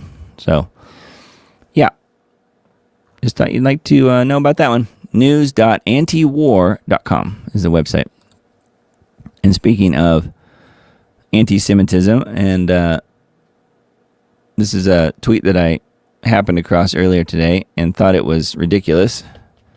I'm one, as you guys know, that, and some of you guys are as well, people involved in music, like I know Marty is and others. I'm one that certainly appreciates a really good song, especially a good cover song of something that we're already aware of, a song that we already know. Trump's current and former U.S. ambassadors to Israel, Mike Huckabee and David Friedman, note the name, performed a rendition of Sweet Home Alabama in Israel and retitled it Sweet Home Yerushalayim. The lyrics were changed to push for greater Israel. And then this person says, please forgive me for posting this. Yes, because it's so terrible. And you may or may not know, I'm involved in music. I do music business as my full-time job. I couldn't make it in the podcasting world, but I could make it in the music business world. That's what I do full-time. Podcasting is my hobby. Unlike many people, it would be the reverse. You'd be doing something else and music would be the hobby. Well, for me, I know good music when I hear it, and this is not it. Sweet Home Yerushalayim. It's a cover song of Sweet Home Alabama, which is a great song. Yeah. So Huckabee and David Friedman, and I don't know who's singing. I know it's not Huckabee. Huckabee's playing the bass. Whoever's singing cannot sing, so that makes it way worse. But now they've dubbed in the Israeli lyrics on a classic Americana song, Sweet Home Alabama. So I just thought it was very sad and also kind of funny at the same time. But it is where we are, isn't it? Clown world. Anyway, that is on X. That's a post on X. I'll link to that in the Substack post. Trump thanked Jared Kushner for influencing his daughter's conversion from Christianity to Judaism. Yes, he told Jared Kushner, thanks for doing that. Thanks for converting my daughter. Isn't that lovely? It shows you exactly Trump knows absolutely nothing about Judaism or Christianity if he's thanking this guy for converting his daughter, making her not a Christian anymore. So there you go. Take that for what it's worth. And then let's see here. We mentioned the hostages were probably going to be released, and indeed they were. Hamas releases 20 remaining living Israeli hostages after 2 years in Gaza. So that's good. I'm glad they got to go home to their families, which is pretty amazing. But none of them look very bad. I don't know if you saw them. Group handed over to Red Cross as Israeli ministers approve list of more than 1,700 Palestinians for release. I wonder how they looked. I never saw any pictures of the 1,700 Palestinians who were released. Did you? I wonder if they released all of them. All 20 remaining living Israeli hostages have been released by Hamas after more than 2 years in captivity in Gaza. This article, by the way, is on The Guardian. Parents were reunited with sons and children with fathers as those held were handed over to the Red Cross before finally rejoining their families with the help of the Israeli army. Even before their release, Hamas had allowed some of the hostages to make video calls home on Monday morning. Because I guess they were keeping them, but it seems like they were treating them pretty well. Emotional footage was shared by Israeli broadcasters to an estimated 65,000 people gathered in front of large screens on Hostages Square in Tel Aviv, and to millions more watching the coverage at home. So then it talks about some of the more personalized stories in some of the hostages in particular who were released. So that's good. I'm glad they were released, and I'm glad they were unharmed. But it remains to be seen what happens with the, quote, ceasefire. I don't think it's going anywhere. Speaking of which, Hamas executes 33, there's that number again, Palestinians in Gaza streets after U.S. brokered ceasefire. So here we go again. Not only are they killing people right away, but we're throwing the 33s around again. Hamas has carried out public executions of at least 33 Palestinians in Gaza, accused of collaborating with Israel or ties to rival groups. They began immediately after the U.S. brokered ceasefire and hostage prisoner exchange. So they're saying Hamas is executing their own people. So whatever you want to take on that one, I'm not sure that we really know the details, and it may or may not be true. Who knows? This is just what Israel's been reporting on. Of course, that gives them an excuse to break the ceasefire and go back in and start shooting people.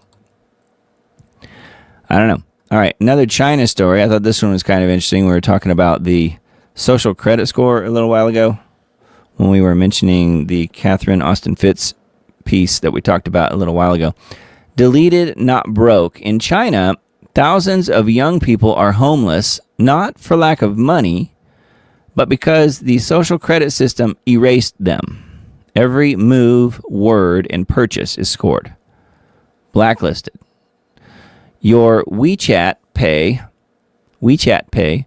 dies, your salary stops, you can't buy food or a train ticket, digitally dead. They sleep on streets, shamed by apps exposing their debts, quote unquote. No crime, just a low score. This isn't sci-fi. This is China, 2025. Now the world's pushing digital IDs and CBDCs, tying your life to a single digital score. One glitch, one dissent, and you're cut off. China's dystopia is a warning. When tech tracks and controls how long until you are deleted. They didn't go broke. You can see some of these people just sleeping on the streets. That's literally all they have. The clothes on their back and maybe a mat to sleep on. That's it. Social credit scores gone wrong for these folks. Yeah, and this is just a small sampling here. So anyway, as far as the number of people. So that's an X post. And then I wanted to mention this just because we've got Halloween coming up. Satanism. Russian lawmaker calls for Halloween ban. I thought this was kind of interesting. Imagine if they tried that in the United States. I think people would be more outraged if Halloween got banned than Christmas. What do you think? Celebrating the holiday should be outlawed as it undermines traditional values, according to Mikhail Ivanov. Halloween should be banned in Russia, according to a lawmaker in the Bryansk region who associates it with Satanism, which of course it is, which is illegal in the country. Speaking to news outlet Gazeta.ru, Mikhail Ivanov, who is also the head of the organization Orthodox Russia, described Halloween as a Western holiday that is alien to Russian culture and its spiritual foundations, claiming it is being forcefully imposed on society. So I'm not sure how that works. He argued that the symbolism associated with Halloween is linked with evil spirits and darkness and has had a destructive influence on the fragile psyche of the younger generation. Celebration undermines Russia's traditional values, promotes occultism, and contradicts the fundamental moral values on which our country has been built for centuries. So, I mean, I think those are good points. I don't really argue that any of that. And I can see where he's coming from on this. So let me know your thoughts about this. They're thinking of banning, according to this guy, Halloween in Russia. Of course, that'll probably never happen. It's just one person going for that, but it is pretty interesting. And yeah, we all know the roots of where it came from. So Canada is a lost cause, I guess. This is further proof. A Canadian teacher has now asked parents not to pack pork in kids' lunches to avoid offending some students. I wonder which some students they mean. So, not just Muslims either, I'm guessing. And that's a large part of it. So some of the comments here are what's funny. I won't bother reading them, but you can imagine. Canadian teacher asking parents not to pack pork in kids' lunches to avoid offending some students. Canada is lost. Transgender student numbers plunge as radical gender ideology fad implodes. So I thought this was pretty interesting and really good news if true. The transgender and gender identity wave among young Americans is collapsing, with identification plummeting since its peak in 2023, according to a new report from the Center for Heterodox Social Science. I don't know why that has to exist, but it does.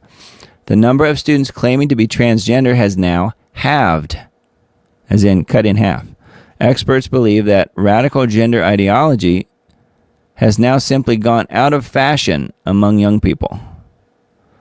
Professor Eric Kaufman, reports author and University of Buckingham politics scholar, analyzed major surveys, including the Foundation for Individual Rights and Expressions called FIRE in a massive 2025 poll of 68,510 students.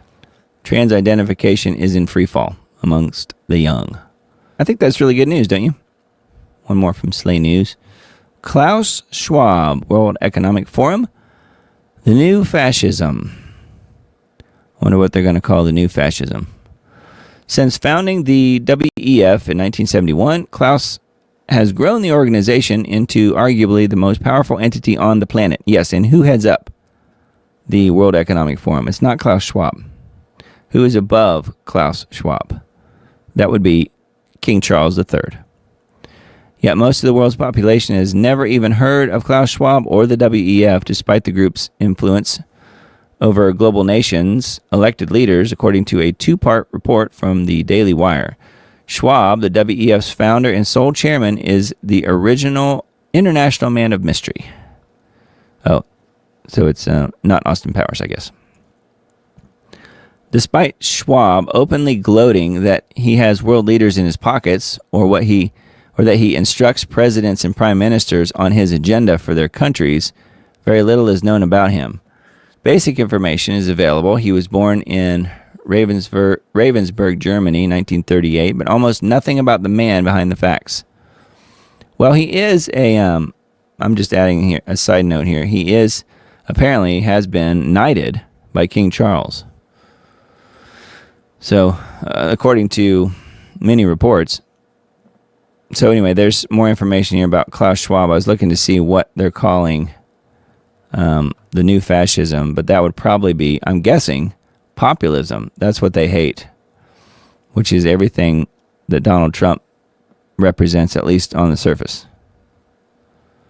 So anyway, there's more info here about old Klaus Schwab. All right, and then got a few from WNG.org.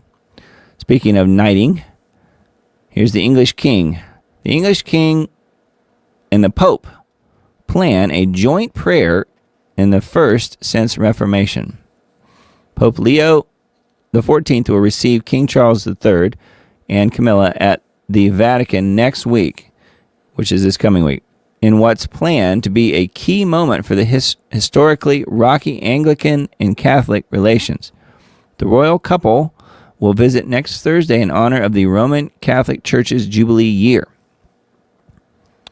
The trio will attend a service at the Sistine Chapel, marking the first time since the 16th century Protestant Reformation that a reigning British monarch will pray with the Pope publicly. So look for those pictures this coming week. The Pope and King Charles III praying together. Who will they be praying to? That's my question. Because I don't think it is the God of the Bible or Jesus Christ. Do you? Charles's mother, Queen Elizabeth II, made history in 1961 as the first reigning British monarch to formally visit the Vatican.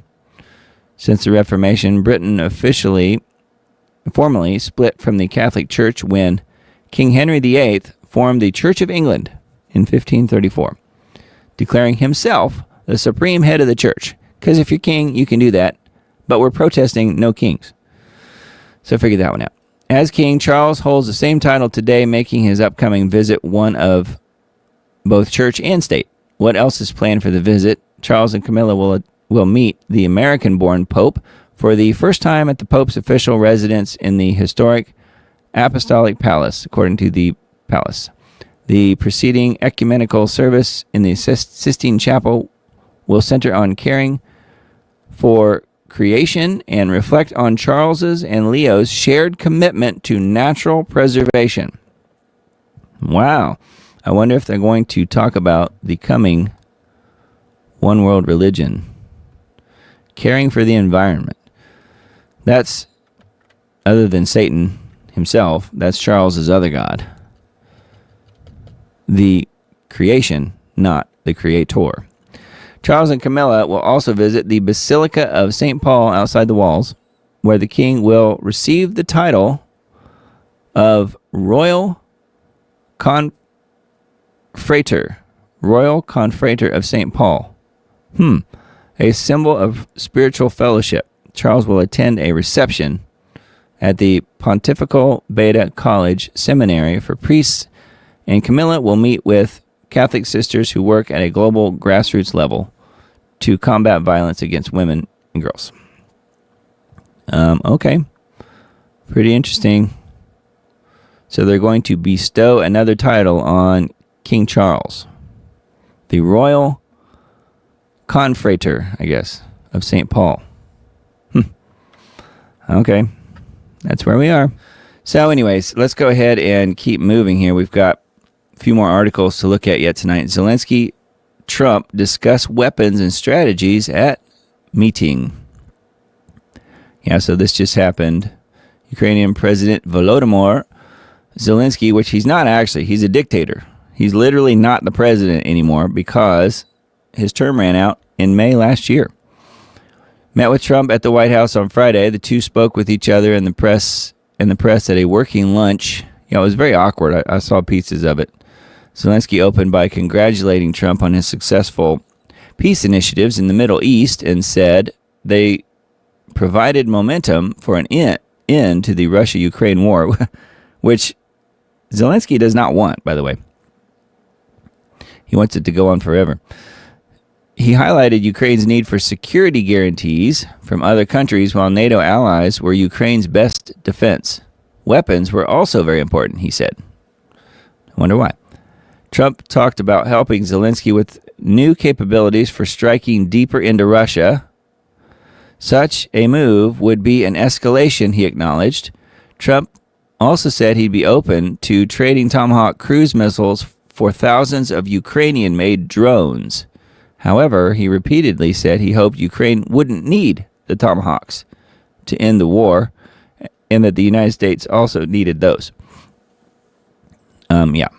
So I vote personally that we give them nothing and no money. How about you guys? Trump's upcoming meeting with Putin in Budapest would not include Zelensky, but Trump said he still planned to mediate between the two. The U.S. president said he had concerns that Putin was playing for time, but believed Putin wanted to make a deal. I'm not so sure he does, because they're winning. Why would he want to make a deal? Yes, he doesn't want to keep seeing all these people being killed, being slaughtered every day over there, but I mean, they're winning the war. Trump wouldn't say whether the deal should include territorial concessions on Ukraine's part. So yeah, he's kind of waffled back and forth a little bit on all of that, saying that yes, they need to let those territories go, and then later on following up by saying, I think you can get back all of your land, and then now not talking about it at all. So, take it for what it's worth. I don't know that Trump knows what he's doing in this whole thing, and I'm glad that he and Putin are communicating, unlike Biden and Putin. Never communicated one time, which Biden wasn't controlling anything anyway, so it didn't matter. But the point is though, that Putin never talked to anybody as far as the American government goes during that whole Biden crisis. So at least there is some communication going on. I don't personally believe Putin wants to kill us all, but I do think he will protect Russia at all costs. So we'll see what happens. Unfortunately, I do think Trump is dumb enough to fall for handing Tomahawks over to Ukraine. But of course, if that happens, it's the Americans who would be running it anyways. So now you have direct confrontation of America shooting missiles into Russia proper. That is not good, and that won't end well. All right, and then one more from WNG. Former Trump advisor Bolton pleads not guilty to leaking secrets. So once again, we're in this high-tech world that we live in. We're still relegated to having drawings of what happens in court appearances. I say, televise them all. We should be able to see what's going on in stuff like this. This needs to be open to the public and not relying on drawings. What is this, kindergarten? Anyway, more about Bolton here. I don't really want to get more into that, but we talked about that earlier tonight. This is further information on Bolton, and we know he did what he did. You've got jail. So we'll see if Bolton actually ends up anywhere like that My guess is he probably won't, but we'll see. All right, Leo Hohmann's stories for tonight. We have the weekly roundup, another escalation in Ukraine, China unveils secret weapon against U.S. fighter jets, silver vaults running dry. I've heard that from other sources too. Trump authorizes CIA covert operations in Venezuela, and study shows U.S. churchgoers are falling away from biblical faith. So I guess it depends on who you ask, because some people are saying that no, church attendance is up after the Charlie Kirk murder. So I don't know. Maybe it just depends on what part of the country you're in. I don't know. Trump on Thursday announced plans for a second summit with Putin, this time in Budapest. Let's hope it's more fruitful than the last one held in Alaska. Yeah. So that is on his Leo Hohmann's homepage there on his website. And then his Substack, Ukraine's strategy against Russia, escalate and provoke. Sending U.S. Tomahawks to Ukraine for use against Russia would be 2 steps up the escalation ladder in a risky move. Yeah, to say the least. And again, the Ukrainians are not capable of flying those Tomahawk missiles. They would have to be flown 100% using American technology, which then means it is the U.S. striking deep inside Russia, not Ukraine. There's no proxy involved at that point. So that is seriously bad news. If full-blown economic warfare breaks out between the U.S. and China, which country is better positioned to survive and for how long? So that's another one. And then one more from Leo's Substack. A move is afoot to repeal the Real ID Act of 2005. But the real power lies with the people. So, yeah. You guys have a Real ID driver's license? I do not, and I don't intend to get one. So that is on Leo's Substack. I thought this one was pretty interesting. Again, the timing is really suspicious to me. Zombie volcano in Iran showing new signs of activity 710,000 years after its last eruption. Now, how would that happen? Just by happenstance, at the exact moment in time, the exact moment in history, when Israel is trying to pick a war, trying to start a war, pick a fight with Iran, and now guess what? There's a volcano that's been dormant for 700,000 years that just happens to be coming to life right now. And don't think that that technology doesn't exist, because it does exist. Yeah, it has to do with frequency, especially. The Taftan, T-A-F-T-A-N, the Taftan volcano, previously thought to be extinct, has been reclassified as dormant and potentially hazardous after showing new signs of activity. Scientific data revealed a significant ground uplift of 3.5 inches at the summit over 10 months, indicating pressure is building from hot fluids, gases, or magma beneath the surface. The volcano is emitting large quantities of toxic gases, including an average of 20 tons of sulfur dioxide per day, further signaling renewed internal activity.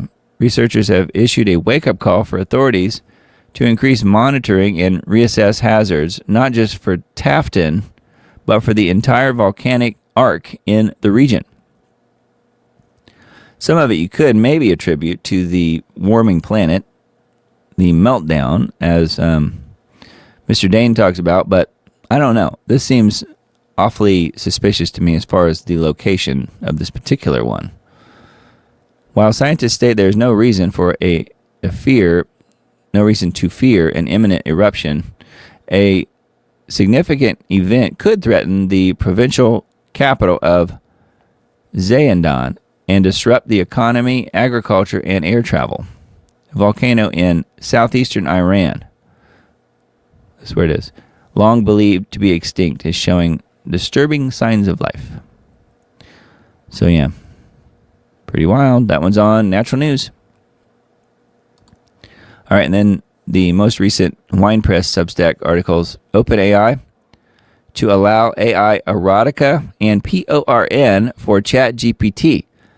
Altman says, we are not the elected moral police of the world. So that makes it okay, I guess.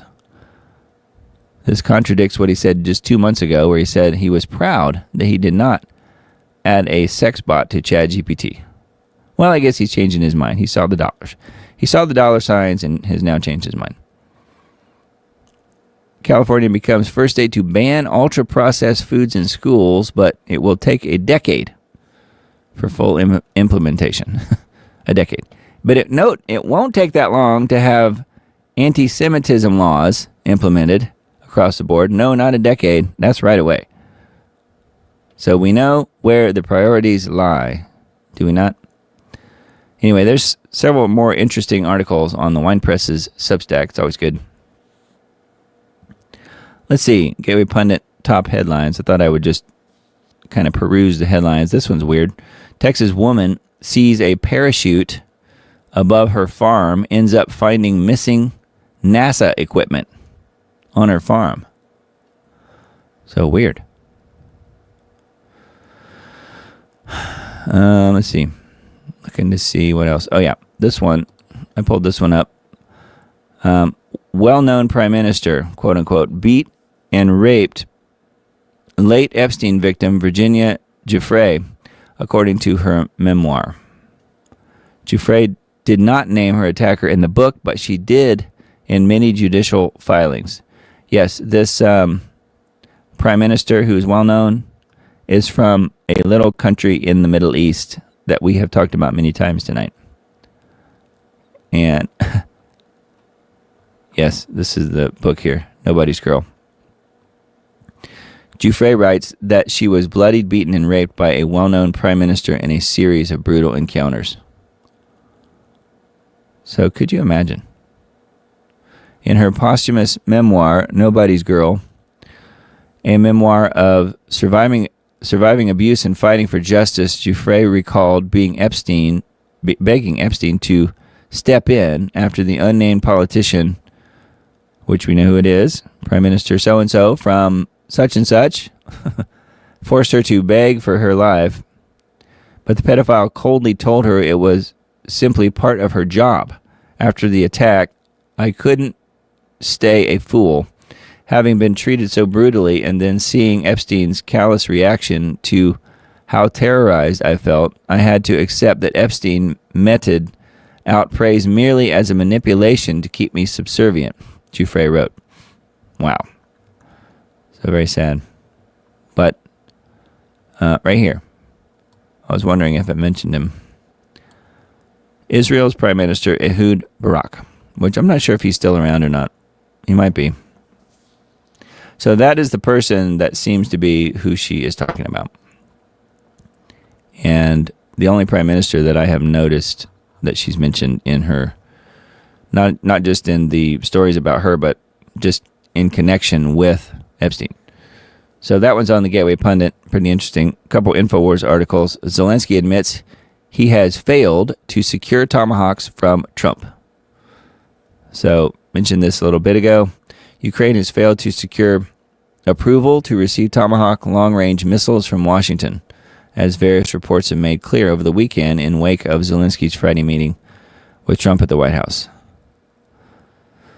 Trump has given a strong hint on where he stands when just before the two leaders' working lunch, when he declared he wants to resolve the war without thinking about tomahawks, and additionally, that the weapon is one that America needs. I wonder why we need it. Is somebody going to be attacking us? Maybe so. I don't know.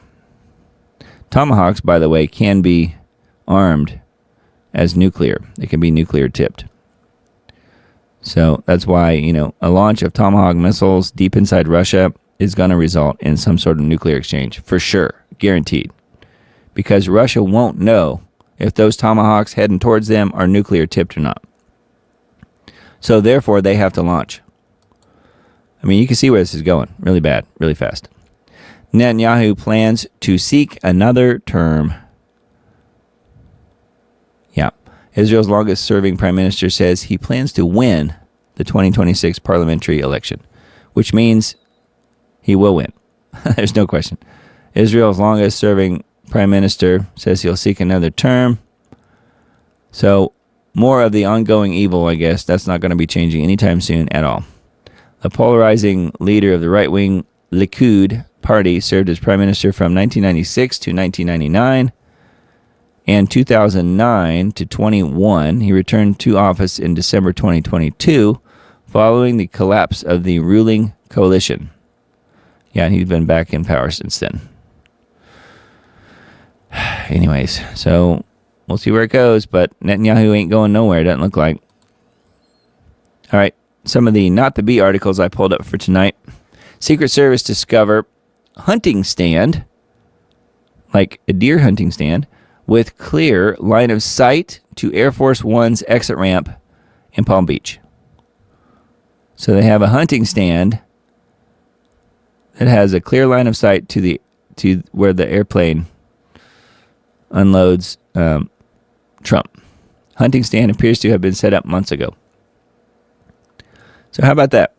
Secret Service is working with both FBI and Palm Beach County authorities to investigate who set it up and why. One of the two men who have tried to kill Trump in the past year, Ryan Ruth, was convicted just weeks ago for trying to assassinate him. Outside Trump's golf course, there is no forested area around the airport where hunting would be permitted if that was the purpose of the tree stand. So how about that? Local, state, and federal officials have heavily restricted hunting near airports. Yeah, gee, I wonder why. Because you might accidentally shoot planes. Although unconfirmed, anecdotal reports say the stand may have been in this patch of woods between the airport and Trump's golf course to the south. This circled area, I guess. To add credibility to this location, a 2017 video of Trump arriving to Palm Beach shows him just north of this terminal, which will be a clear line of sight from the patch of trees. Note the location of the buses in the photo. So I guess it's kind of from this shot that we're seeing. Yeah, clear line of sight. So how about that?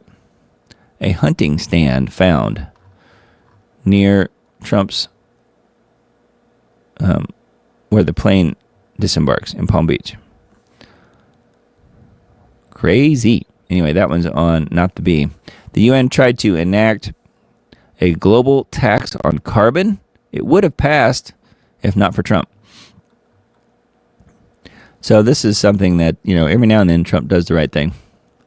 And this would be one of those things. This past week, the UN, United Nations International Maritime Organization, so the IMO, held a vote to enact a global maritime carbon tax on all shipping vessels in the world. It would have been the first UN tax on member nations since the global body gave itself the power to tax the world in 2024. The IMO's carbon tax would force every seagoing vessel to buy carbon credits from the IMO in 2 tiers based on size and carbon output over the UN's yearly target levels, which is net zero by 2050, by the way. Ain't gonna happen. Neither one of those things, net zero or 2050. 2050 or net zero, neither will happen, I think. Tier 1 carbon credits were to sell at $100 per tons of CO2 equivalent. And that was Tier 1. And Tier 2 at $380 per.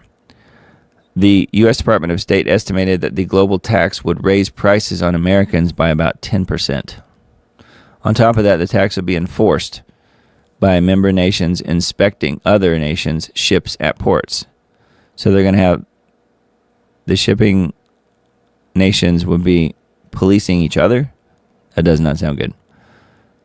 If they say the ships were producing more carbon than allowed, they would collect the tax, and if it wasn't paid, they would have the authority to impound the ship. What could possibly go wrong? Captain Jack says. So the UN wanted to raise the money to first cover the funding President Trump pulled to keep paying for the rising global empire, and they planned on redistributing the rest to all the developing nations of the world, essentially buying their votes for the UN. Of course, Trump was not about to let any of this happen, and his administration announced the following fallout for any nation that helped pass or tried to enforce this ridiculous global tax. Needless to say, the 2 days of that announcement, what seemed like a sure yes vote turned into a sure no vote. We were talking about the No Kings at the beginning of this show tonight. This one's pretty funny. Not the B article again. No King's website gives protesters anti-Trump chants with improper grammar. So, they don't know how to correctly speak. But that's not really that surprising, is it? Looking to see if... here it is. So, per the No King's website, here's a couple of the chants that they will be yelling at their protests. And note the misuse of your. Trump, your kingdom must come down. Trump, your kingdom must come down. Oh, I heard the voice of the people say, Trump, your kingdom must come down.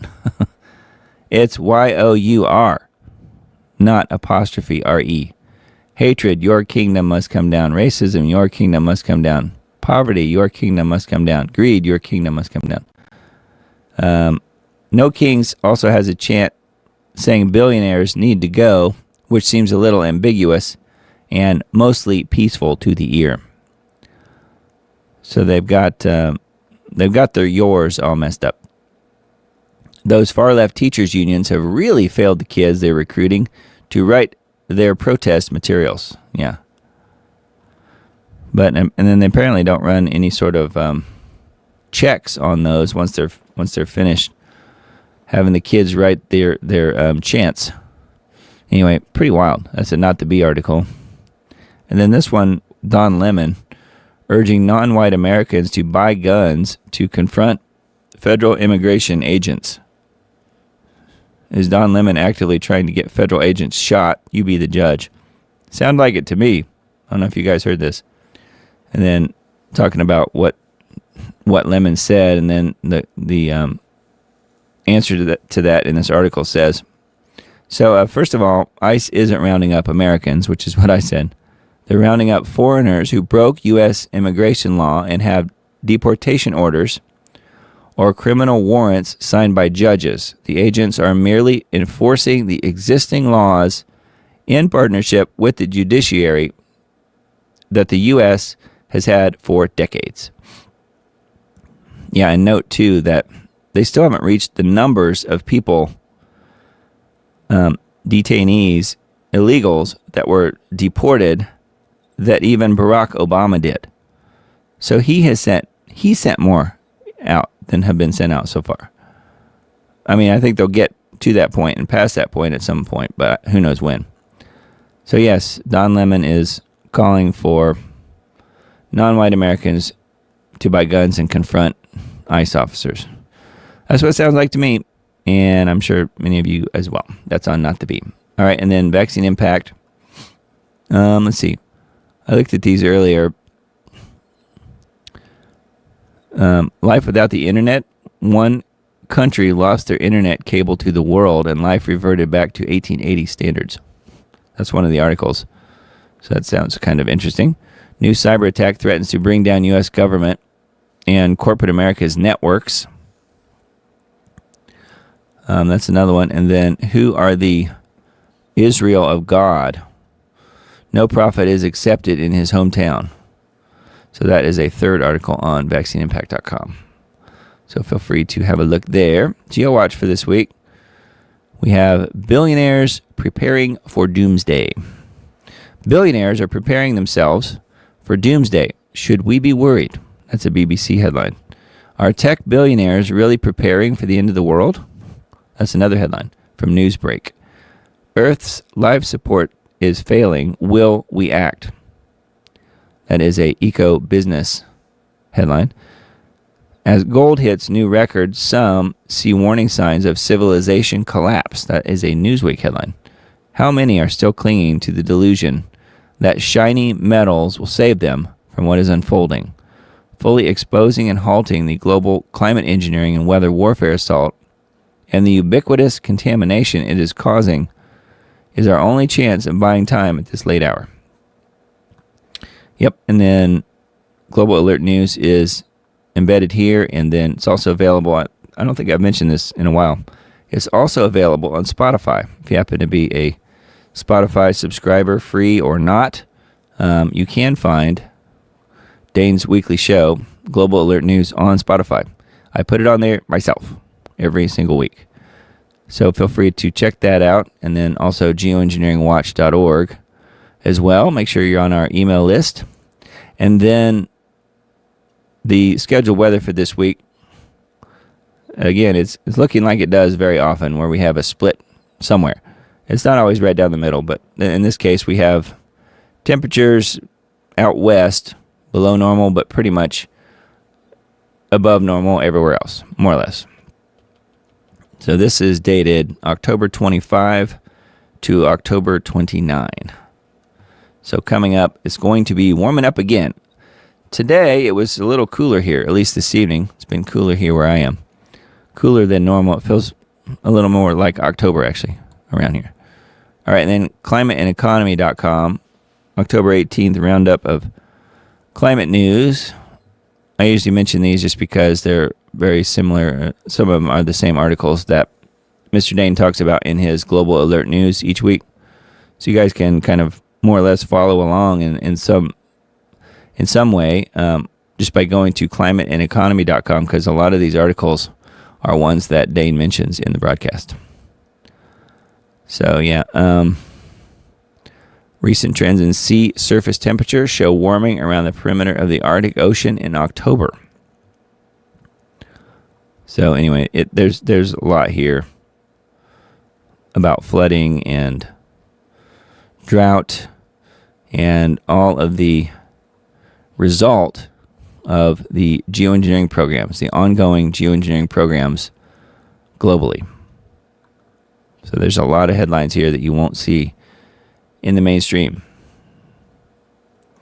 At least not very many. So lots of flooding, looks like. Seems to be one of the main themes here I'm seeing. So anyway, yeah, climateandeconomy.com is where that is. And then I mentioned Andrew. He's still Prince Andrew, believe it or not. He gives up his royal titles, but he's still Prince. So figure that one out. I don't know. Prince Andrew gives up royal titles, including Duke of York. So he's no longer the Duke of York. We have concluded the continued accusations about me distract from the work of His Majesty and the royal family. So the soon-to-be biblical Antichrist has told his brother, no can do anymore, because he got caught. Of course, the king hasn't been dumb enough to get caught yet. Not saying he's innocent, I'm just saying he hasn't been dumb enough to get caught yet. That's what it looks like to me anyway. Anyway, that is a YouTube video, and we'll link to this in the Substack post, but it's just a couple minutes long. And it's just talking about some of the stuff that Prince Andrew is no longer going to be taking part in. Kind of interesting. Hamas breaks ceasefire, attacking Israeli forces in Gaza. I thought this picture was kind of interesting just because you do see there are some buildings still standing. I think those are the first buildings that I've seen where they haven't been blown apart. This is Hamad City in the southern Gaza Strip, September 4th. So as of September 4th, these buildings back here were still there. So I don't know. All right. So this is the last major article here tonight, and this one is a weird one. Rare whale shark. You guys have probably seen some of these whale sharks. Maybe, I don't know if you've ever been in a major aquarium. Like I know I've seen one, I think in Atlanta years ago. So rare whale shark symbolizing major stage in Messiah killed in Gaza. So they're blaming the Gazans. You know, they starve the people out of existence in Gaza. And then when a rather large fish shows up near the edge of the water or on the beach, I'm not sure if it was beached or what, and then the people start killing it.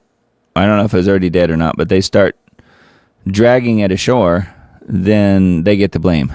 But this whole thing about the whale shark in the Mediterranean is really strange, because I don't think I knew that they were in the Mediterranean. It says a whale shark that had captivated marine researchers and beachgoers along Israel's Mediterranean coast for several weeks has died off the coast of Gaza, according to the environmental conservation organization Sharks in Israel.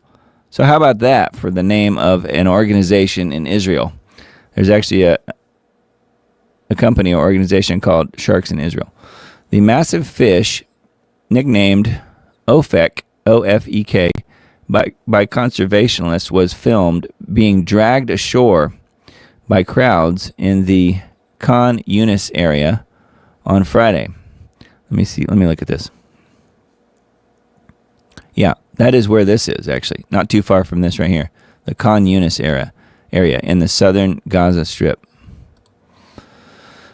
The video footage circulating on social media shows Palestinians pulling the enormous creature onto the beach with ropes. Yeah, they're probably going to eat it, that's my guess. Again, they're starving, many of them. According to reports from Gaza, the fish measured approximately 10 meters in length. His story is primarily a sad one, Sharks in Israel said in a statement. That's such a crazy name. He brought us joy for several weeks, kept beach managers on their toes, and reminded us that there's still much to learn and understanding in the Mediterranean. Whale shark had been spotted multiple times along Israel's coastline in recent weeks. So, talk about him where he was traveling and stuff. I don't know if he was tagged or not. Now here's the video of them pulling him up on the beach. Gazans tore apart a stranded whale on the beach. This is cruelty that knows no limits. But we didn't hear anything about it from Greta. Yeah. Well, anyway, I don't think they were necessarily just trying to be evil to the shark. My guess is they're trying to feed their families. I don't know. Maybe I'm wrong, but that seems a little more believable. But what I was interested in here was, how in the world is that connected to what this article headline says, a major stage in Messiah? Because as you guys know, that's something I've been looking at for quite a while, quite a few years. What the connection is here with Israel and their Moshiach. So it says, talking about the Zohar, you guys know about the Zohar, an esoteric text attributed to 1st century Rabbi Shimon Bar Yochai, offers additional interpretation of what an increase in fish sightings might signify. According to this mystical work, talking about the Zohar, such appearances indicate a specific stage of the messianic process in which two separate redemptive phases, the Messiah of the house of Joseph and the Messiah from the house of David, begin to converge. The first phase, associated with Joseph, represents the practical rebuilding of the land of Israel through human effort.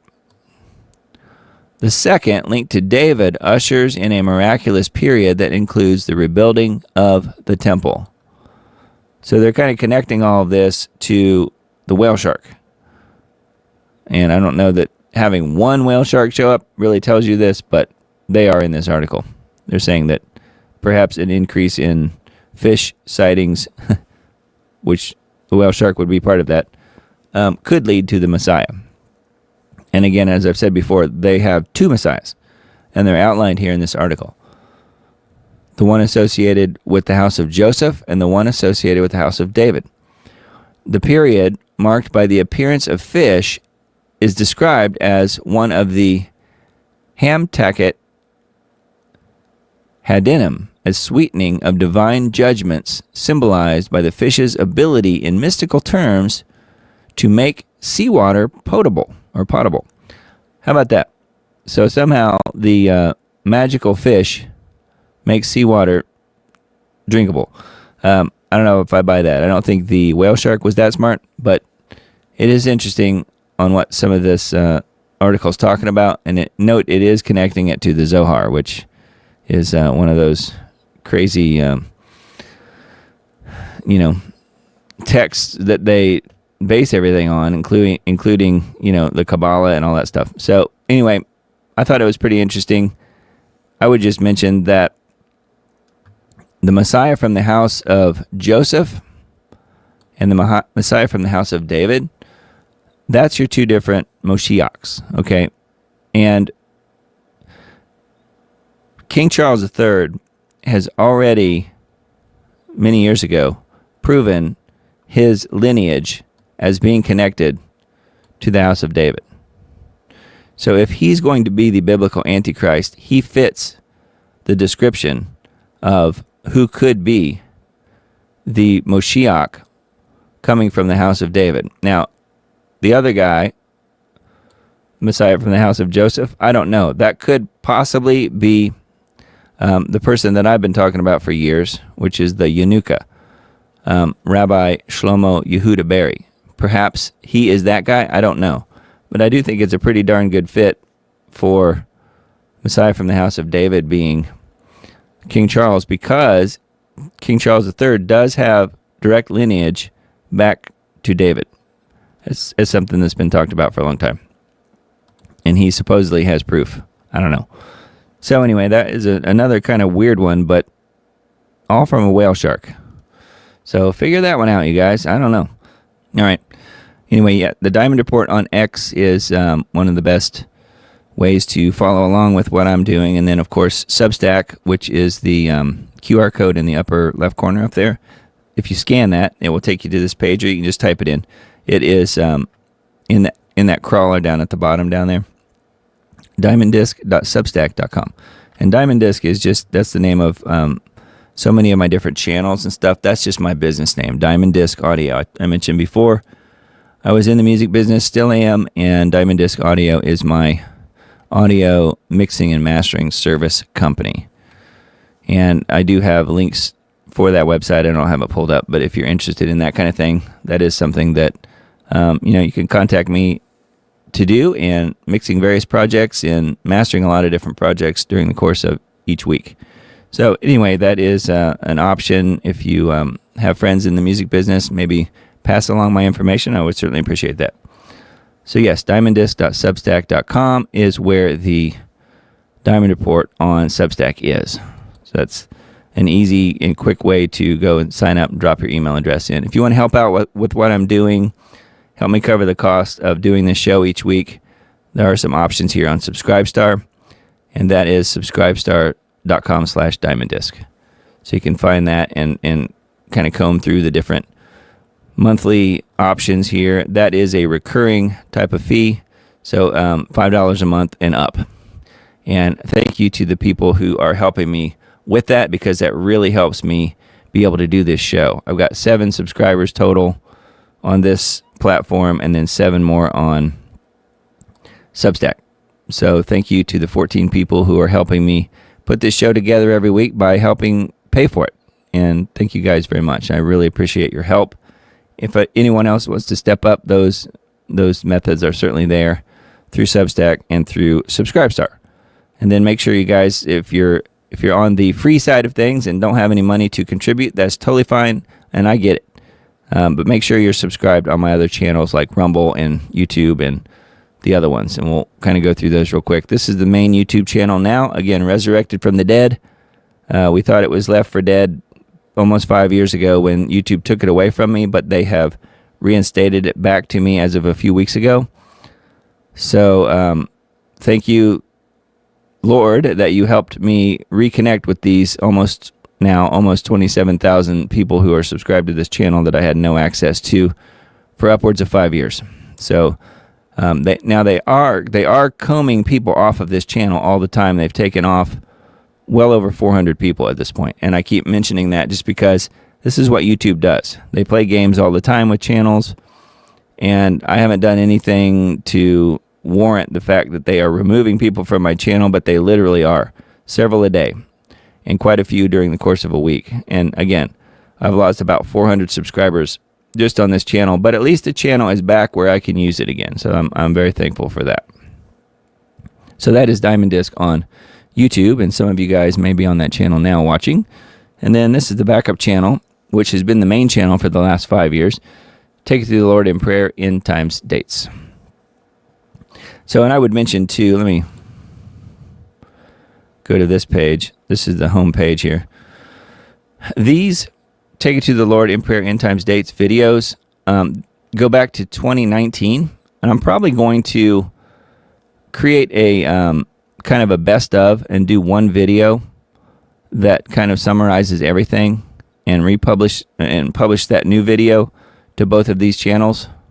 Take It to the Lord in prayer, end times, dates, as well as this Diamond Report channel on YouTube, and put it on Rumble and these other places as well. So be looking for that. That's something that I want to do and kind of do a summation as to where I think we are in the end times and what might be next.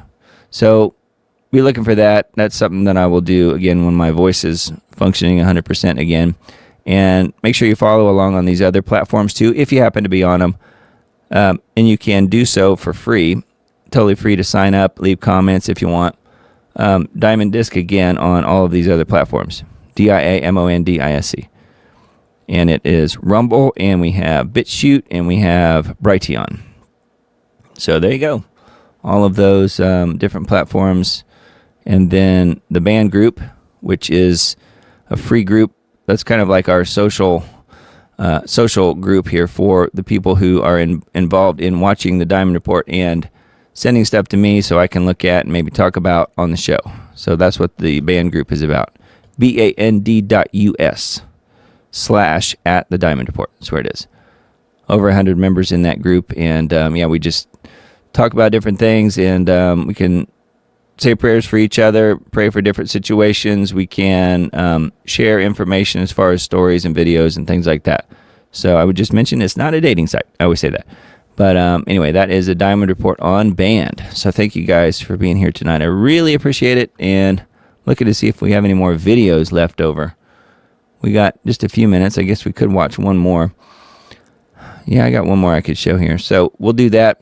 And we will close out for the night as my voice is trying to give out on me. But thank you guys for being here tonight. Keep the Lord Jesus front and center in your life. We don't know how much time we have.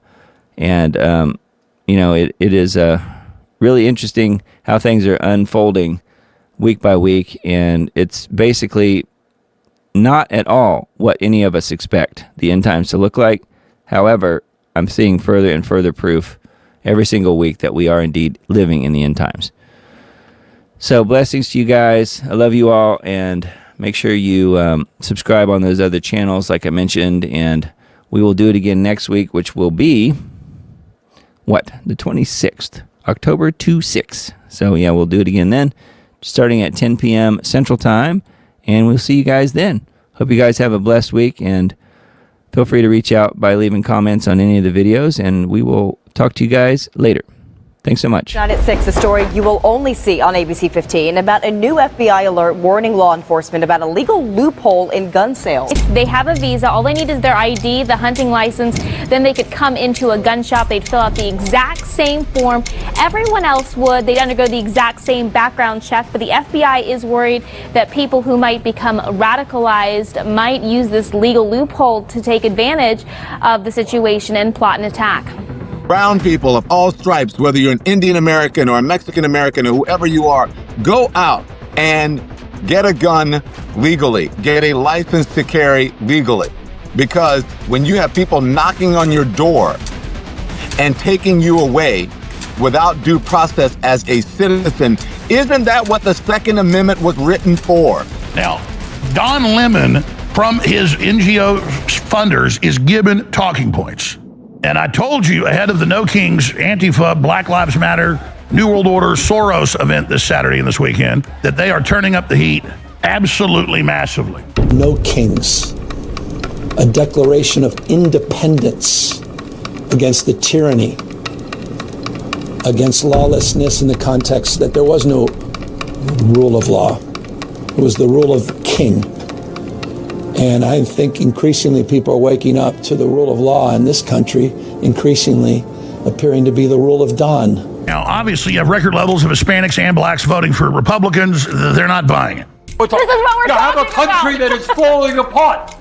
We had a housing crisis, a healthcare crisis, an education crisis, massive income and wealth inequality, a corrupt campaign finance system, and the media says, "Oh, you're going to run? What are you going to run for?" Nobody cares. So run what you want. Nobody cares. We have so many people here also that were fleeing dictatorships, socialism, etc. Myself, I mean, I came from Cuba when I was 6, fleeing communism, and you had a candidate that was to the left of Bernie Sanders, who is a self-proclaimed socialist. And so a lot of different factors, but a lot of them have to do, you know, the same factors, the economy, what's happening at the border, gas prices, our standing in the world, all of that. You know, Hispanic voters are going to be pretty much aligned with the rest of America.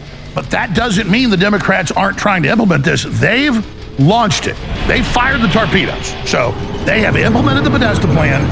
Everything else was a beta test, the Summer of Love 2020, all that. But the No Kings protests are organized also by a group called Indivisible, which is founded by Ezra Levin and Leah Greenberg. They both authored a 23-page Google Doc called Practical Guide for Resisting the Trump Agenda. Some people online have claimed that they're communists, and guess, you'll never guess who donated. And I know they mention him, but $7,600,000 to that group is George Soros. Are you happy about the ceasefire? Honestly, I like protesting, so not really. So why don't you protest for the Christians in Nigeria? Oh, how much are they paying? You can find upcoming meetings held by your representatives near you at indivisible.org. Join local resistance groups or organize one yourself. Start with groups related to issues that have motivated you to protest and follow up with organizers after the events to see how you can continue to support the efforts. This helps build solidarity. And if you're at a black college, you better watch out because they're getting ready to false flag you. I hope that Trump is serious enough to see this through and follow through, because the next thing that's going to happen, mark my words, an ICE agent is going to get shot and killed. There's going to be an explosion. There's going to be left-wing terrorism. Well, they're already shooting up their vans and killing the illegals inside instead of the agents. They're already trying to kill agents. Yes, and my point is, because you're right, it's happening. They're attacking the vehicles. The sniper shot at them. They're going to succeed. Somewhere out there's a left-wing nut job that saw Crooks and Tyler Robinson, and they're planning the next anti-Republican, anti-ICE attack. And then it's going to be on Trump. What are you going to do? Are you going to bring down the effing hammer on Antifa? Are you going to bring down the hammer on the Democrats? But it's going to come down to the men with guns, the men with the guns and the badges. Who are they personally loyal to? What is their interpretation? Who do they believe actually wields the real authority? That's the definition of a constitutional crisis. It's a definition of a political crisis. I don't think people realize the peril we're in, least of all the Democrats who keep pushing. A month ago, 95% of the pieces were in. Now, there's one piece left, and it's false flags. That's it. And I said they're going to start hyping attacks on traditional black colleges. I said it 6 months ago, and a month ago they evacuated it when Charlie Kirk got killed and claimed his supporters were going to go blow it up. And they evacuated him nationwide. And of course, later they learned it was a false flag. Democratic frontrunner Zohran Mamdani is facing growing scrutiny over his campaign finances. According to reports by right-wing media outlets, Mamdani's campaign accepted donations from foreign sources, which would be a direct violation of U.S. election law. The controversy comes just weeks before Election Day and has raised fresh questions about transparency, accountability, and the flow of money into American politics. Now, under U.S. election law, candidates are strictly prohibited from accepting campaign funds from non-U.S. citizens or foreign residents. Yet new findings suggest that Zohran Mamdani's mayoral campaign received nearly $13,000 from foreign donors, including a contribution from his mother-in-law in Dubai. What happens if Mamdani wins? What happens to $700,000 above asking? Does that go to $1 million above asking? It's going to keep going up. I mean, this is a great time to be a seller. That's my pitch today. Gradually, America is waking up to calls to prayer and the smell of halal incense burning in the shadows of Lady Liberty. The Islamic invasion of America isn't some fever dream cooked up in a Bilderberg back room. It's now live and unfolding right now before your very eyes, block by block, mosque by mosque. I find that there are only two things which are open to our movements: ballot or bullet, nothing in between. I used to say that democracy is haram. Now I say participation in democracy is our jihad. That's our jihad. We're going to fight not through the bullets, but the ballots. Going to the ballot and voting is now an obligatory action, fard ayn, and it is a jihad that is now needs to be done because this is our modern jihad. You can elect a person who wants the Sharia. Because in the United States, what we do know is that in the past election, just this last election, there have been over 800 Muslim candidates running for office. We may end up with about 50 members of Congress in the next 6 years. That's really the essence of dismantling the system of injustice, is to replace it with the people who represent the Prophet ﷺ. Approximately 71% of foreign-born Muslims arrived after 1990, with a significant surge after 2000. Over the last decade, from 2015 to 2025, U.S. immigration data indicates about 6.6 million total foreign-born arrivals since 2018, with Muslims making up a small but growing share, including roughly 3 million Muslim immigrants arriving between 2020 and 2025 amid global displacement, or the United Nations Replacement Migration Plan. Peel back the veil of multiculturalism and you'll see the blueprint laid bare in the unredacted files of the Muslim Brotherhood's explanatory memorandum, a 1991 roadmap to settle America through immigration, infiltration, and the slow boil of Sharia supremacy.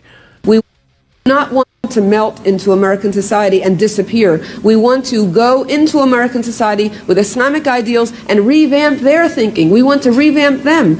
I am holding in my hand the Muslim Brotherhood Plan for North America, written in 5/22/1991. This is about their explanation on how they're going to take over the West, their 100-year plan to infiltrate and dominate the West and establish an Islamic government on earth.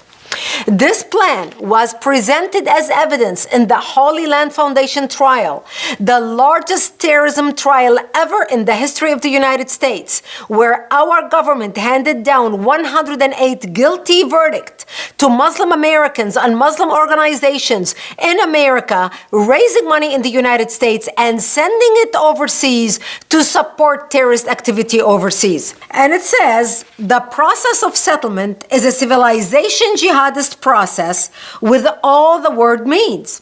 The Ikhwan, which is the Arabic word for brothers, must understand that their work in America is a kind of grand jihad in eliminating and destroying the Western civilization from within and sabotaging its miserable house by their hands and the hands of the believers so that it is eliminated and Allah's religion is made victorious over all other religion. The Founding Fathers didn't bleed at Bunker Hill for a demi-dystopia. Their numbers are small and will remain small for at least another decade. Don't believe their hype. Don't give in to the fear. God bless you and God save the Republic while we still can. John Bound reporting for InfoWars.